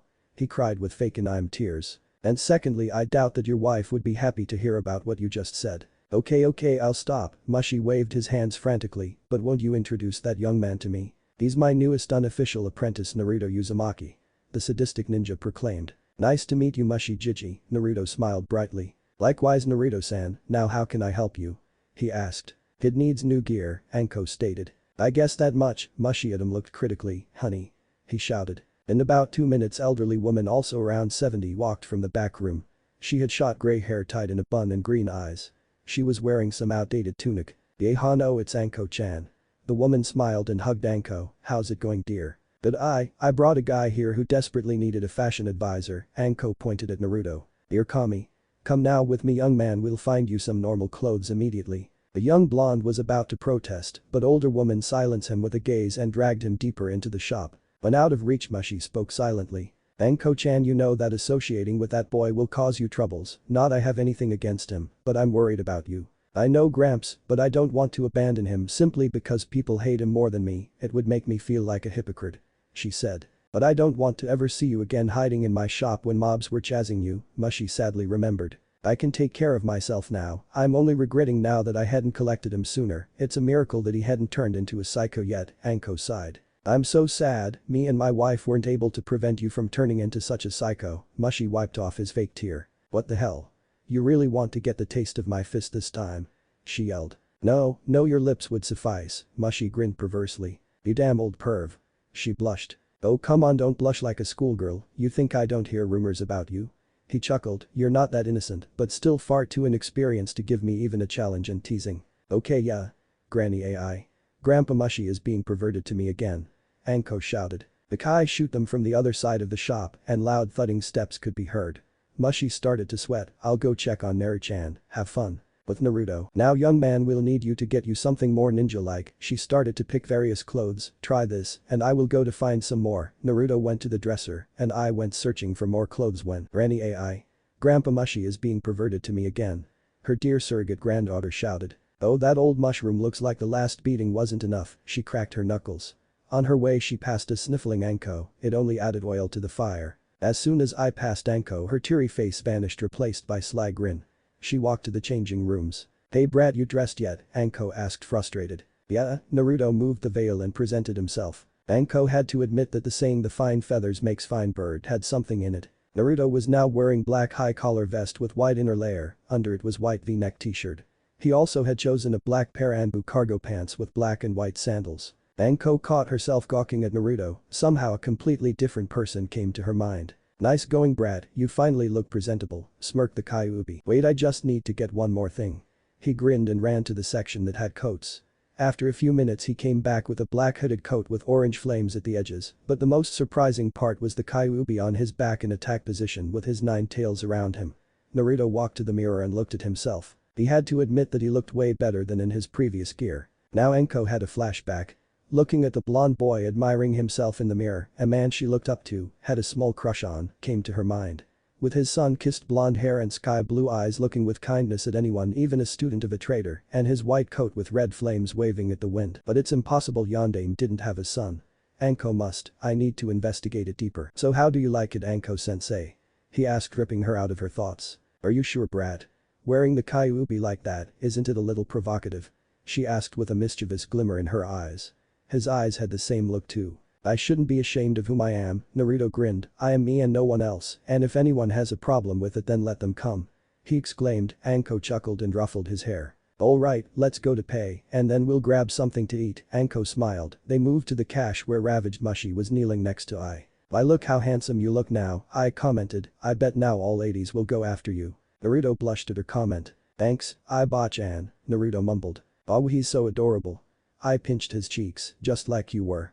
Lil Anko. It's not the time for sappy stories, Anko pouted. Ah there's that cute pout.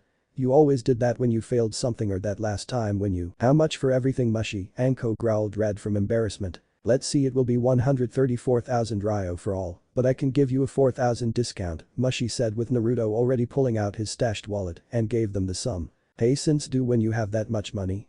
Anko gawked at the bill-filled toad like Wald. I've got part of Zabuza's bounty so I don't have to worry about money for some time now, Naruto replied packing his clothes. Hey botchan can you keep those coat with Kyuubi for me? Of course the one you bought was the first one sold in 14 years I had half mine just to throw them out, if you like I can keep them for you. I can sell them to you them with 90% discount. She smiled. Really thanks botchan. Naruto got so excited that he hugged her and she laughed and patted his head. Now don't hug me like that or Anko-chan might get jealous. She smirked. And what the hell that's supposed to mean? Anko shouted, Naruto let's go. Ank dragged him out of the shop. To see Yondaime's son with her I'll start believing in fate. Mushy said. But I hope she will wait until he's 16 at least I added. But Naruto and Anko. Stupid old people she muttered angrily, sticking their old wrinkled noses everywhere. I like them lil Anko-chan. He laughed but stopped when he felt her glare on him. Oh you just stepped into very cold and dark place she said sweetly and crept closer. Anko-sensei I was just kidding, it was just for fun. Naruto started to retreat. Oh but we will have so much fun together. She chipped. Naruto was waiting for his fate when suddenly a voice boomed from behind him. Uzumaki Naruto, the Hokage is calling for you, announced the bear Anbu, you're coming with me now. Of course I will, see you tomorrow Anko-sensei. He exclaimed, relieved that he would see her another day. Yeah we will have extra fun training tomorrow Kukukyu. She smiled very sweetly and walked away. Naruto gulped. You have my sympathy Naruto. The bear Anbu said and shunsoned with him to Hokage Tower. Inside the Hokage's office, Tsunade, Shizune, Kakashi, Sasuke and Sakura were gawking at Naruto, not comprehending the situation. Gone was the orange monstrosity replaced by his new gear. He actually stopped looking like a living hit-me target. They thought in unison. What are you looking at? Naruto asked confused. Naruto you finally started trying to look like a ninja. Tsunade breached coming out of her shell shock. Hey. My jumpsuit was awesome. He exclaimed. Then why have you changed it?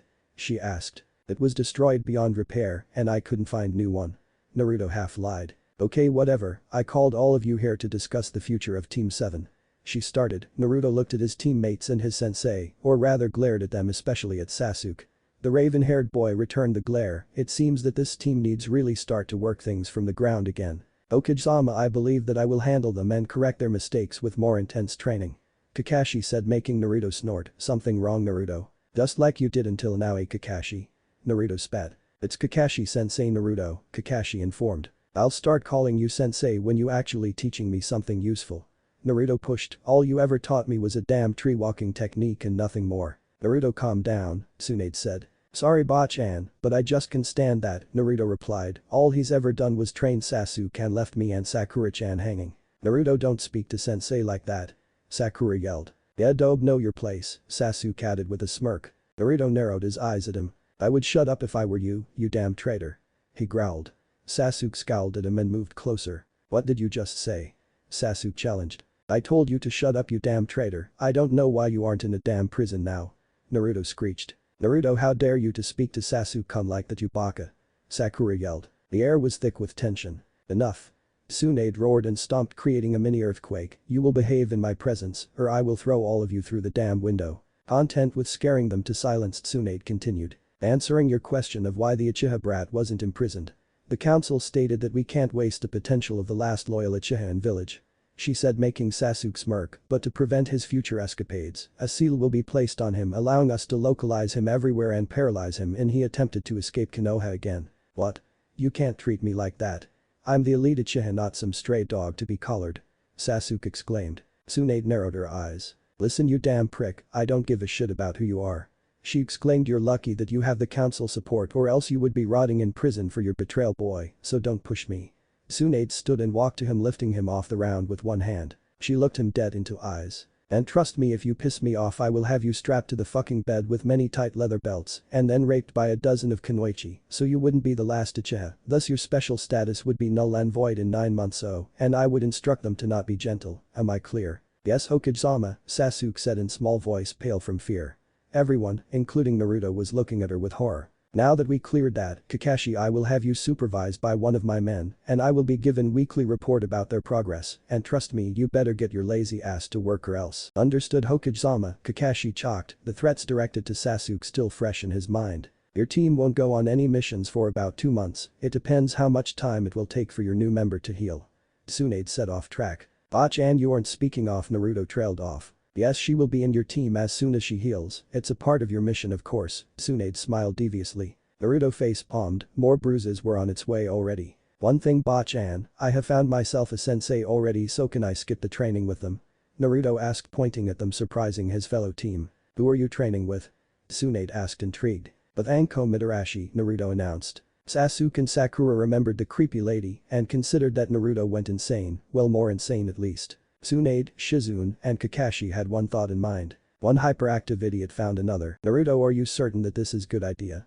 Tsunade asked. She dreaded the prospect of the two of them together. She already taught me more than that guy. Naruto pointed at Kakashi, whose sweat dropped and being called that guy. Besides, I like being with her more than them. Don't be an asshole, Naruto. We're your team. Sakura yelled. Me? An asshole? Now that is funny because when either of you are assholes to me it's okay, but when I stand my ground I'm suddenly the worst. He leveled her with his glare. You know who an asshole is? For example, a sensei who abandoned his student in a time of need, or a supposed best friend who stabs your chest with his chidori twice, or a pink harpy who treats you like a garbage despite your best efforts. Those are the real assholes. Pregnant silence fell after his words. Kakashi, Sakura, and even Sasuke had a decency to hang their heads in shame. Naruto felt rage boiling inside him with his blood burning. Use your anger, kill them now, Kyuubi urged, you know that they deserve it. Soil gruesome beating, yes, but not killing. Naruto took a deep breath, calming himself down. So Ba-chan. Naruto, Konoha has always valued teamwork and Kakashi is your assigned sensei. The young blonde's shoulders slumped, but seeing that you're all little tense now, you will start training within a week. Until then you're free to do whatever you want and mind that Anko might not always have time for you. Tsunade finished smiling, and if you still have complaints then report it to me and I'll take care of that. She evilly glared at Kakashi. That's all, you're dismissed. The group left the office, and Naruto took his shopping bags he left before entering the office. They walked out of the Hokage tower into the streets. As soon as they got out he began walking towards his home. Naruto, Kakashi started, we have to speak. I have nothing to speak about with you, Naruto replied coldly, his back still turned to them. Then just listen, Kakashi asked. Seeing as Naruto stood still he continued, "For starters I want to apologize to you for failing you as the sensei. You were right, I did abandon you before the Chunin exams. I shouldn't just have focused on Sasuke, you are just as much student as he is. I'm sorry for treating you like that, I will make it up to you if you give me a chance." Kakashi pleaded, "Sasuke, Sakura, don't you have something to say too?" Sakura hesitated, torn by the inner conflict. She didn't want to apologize. Naruto was an idiotic, annoying, stupid prankster that often got in hers and Sasuke's way, but on the other hand, he saved her few times and fulfilled his promise to her, and she might have went overboard with yelling and slapping him in hospital. "Naruto, well, you still annoy me, you didn't deserve what I did to you at the hospital, and I'm sorry for that. I hope that we can still be friends in future." She muttered loud enough to hear. Then Sakura and Kakashi looked at Sasuke with anticipation. The latter huffed, he had nothing to apologize for, he was an Uchiha, and Naruto was just a mean to an end to him. He glared at his back eyes, the Kyuubi picture on his back. Then an idea hit him.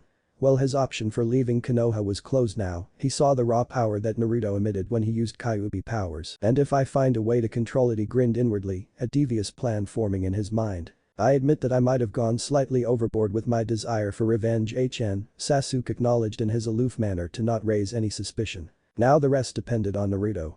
He was now torn inside. The feelings of initial happiness were fighting with his anger and bitterness over his past treatment. But Naruto being himself knew that he at least partly forgiven them. "Maybe we can start over again. Kakashi must, see ya in a week."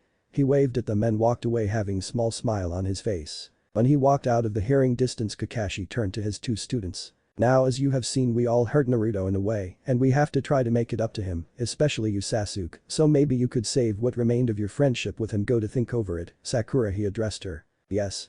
Sakura said. "You will meet me here tomorrow at 8 am sharp at the training ground 7. Among the team you are the weakest one. I apologize to you too for my negligence. We will start training as soon as possible, so you can catch up to the boys, and during that week I want both you two at least to attempt speaking to Naruto. He's your teammate, so try to hang out with him a bit." Kakashi ordered calmly. "Hi." They said in unison. "Sasuke, let's go to the T&I department, we have a seal to place on you." Kakashi said with a sigh. "Fine," Sasuke replied, peeved and resigned, not wanting to suffer the wrath of Hokage. His sensei put a hand on his and vanished in a puff of smoke away from Sakura-chan. T&I department, well look who's here. Anko chipped, seeing Kakashi and Sasuke, the one-eyed pervert and duck-ass princess. "What can I do for you?" "Actually nothing, Anko-san," Kakashi proclaimed, "we came here to place a seal on Sasuke." "Oh, that's a shame, I wish I could play with little Uchiha here." Anko licked her lips in anticipation. Sasuke suddenly remembered why she creeped him out so much, he would remember well to not hurt my Neri-chan. Both of them looked at her agape. "Neri-chan?" Kakashi chalked. "Why yes, he's my unofficial SLA student now."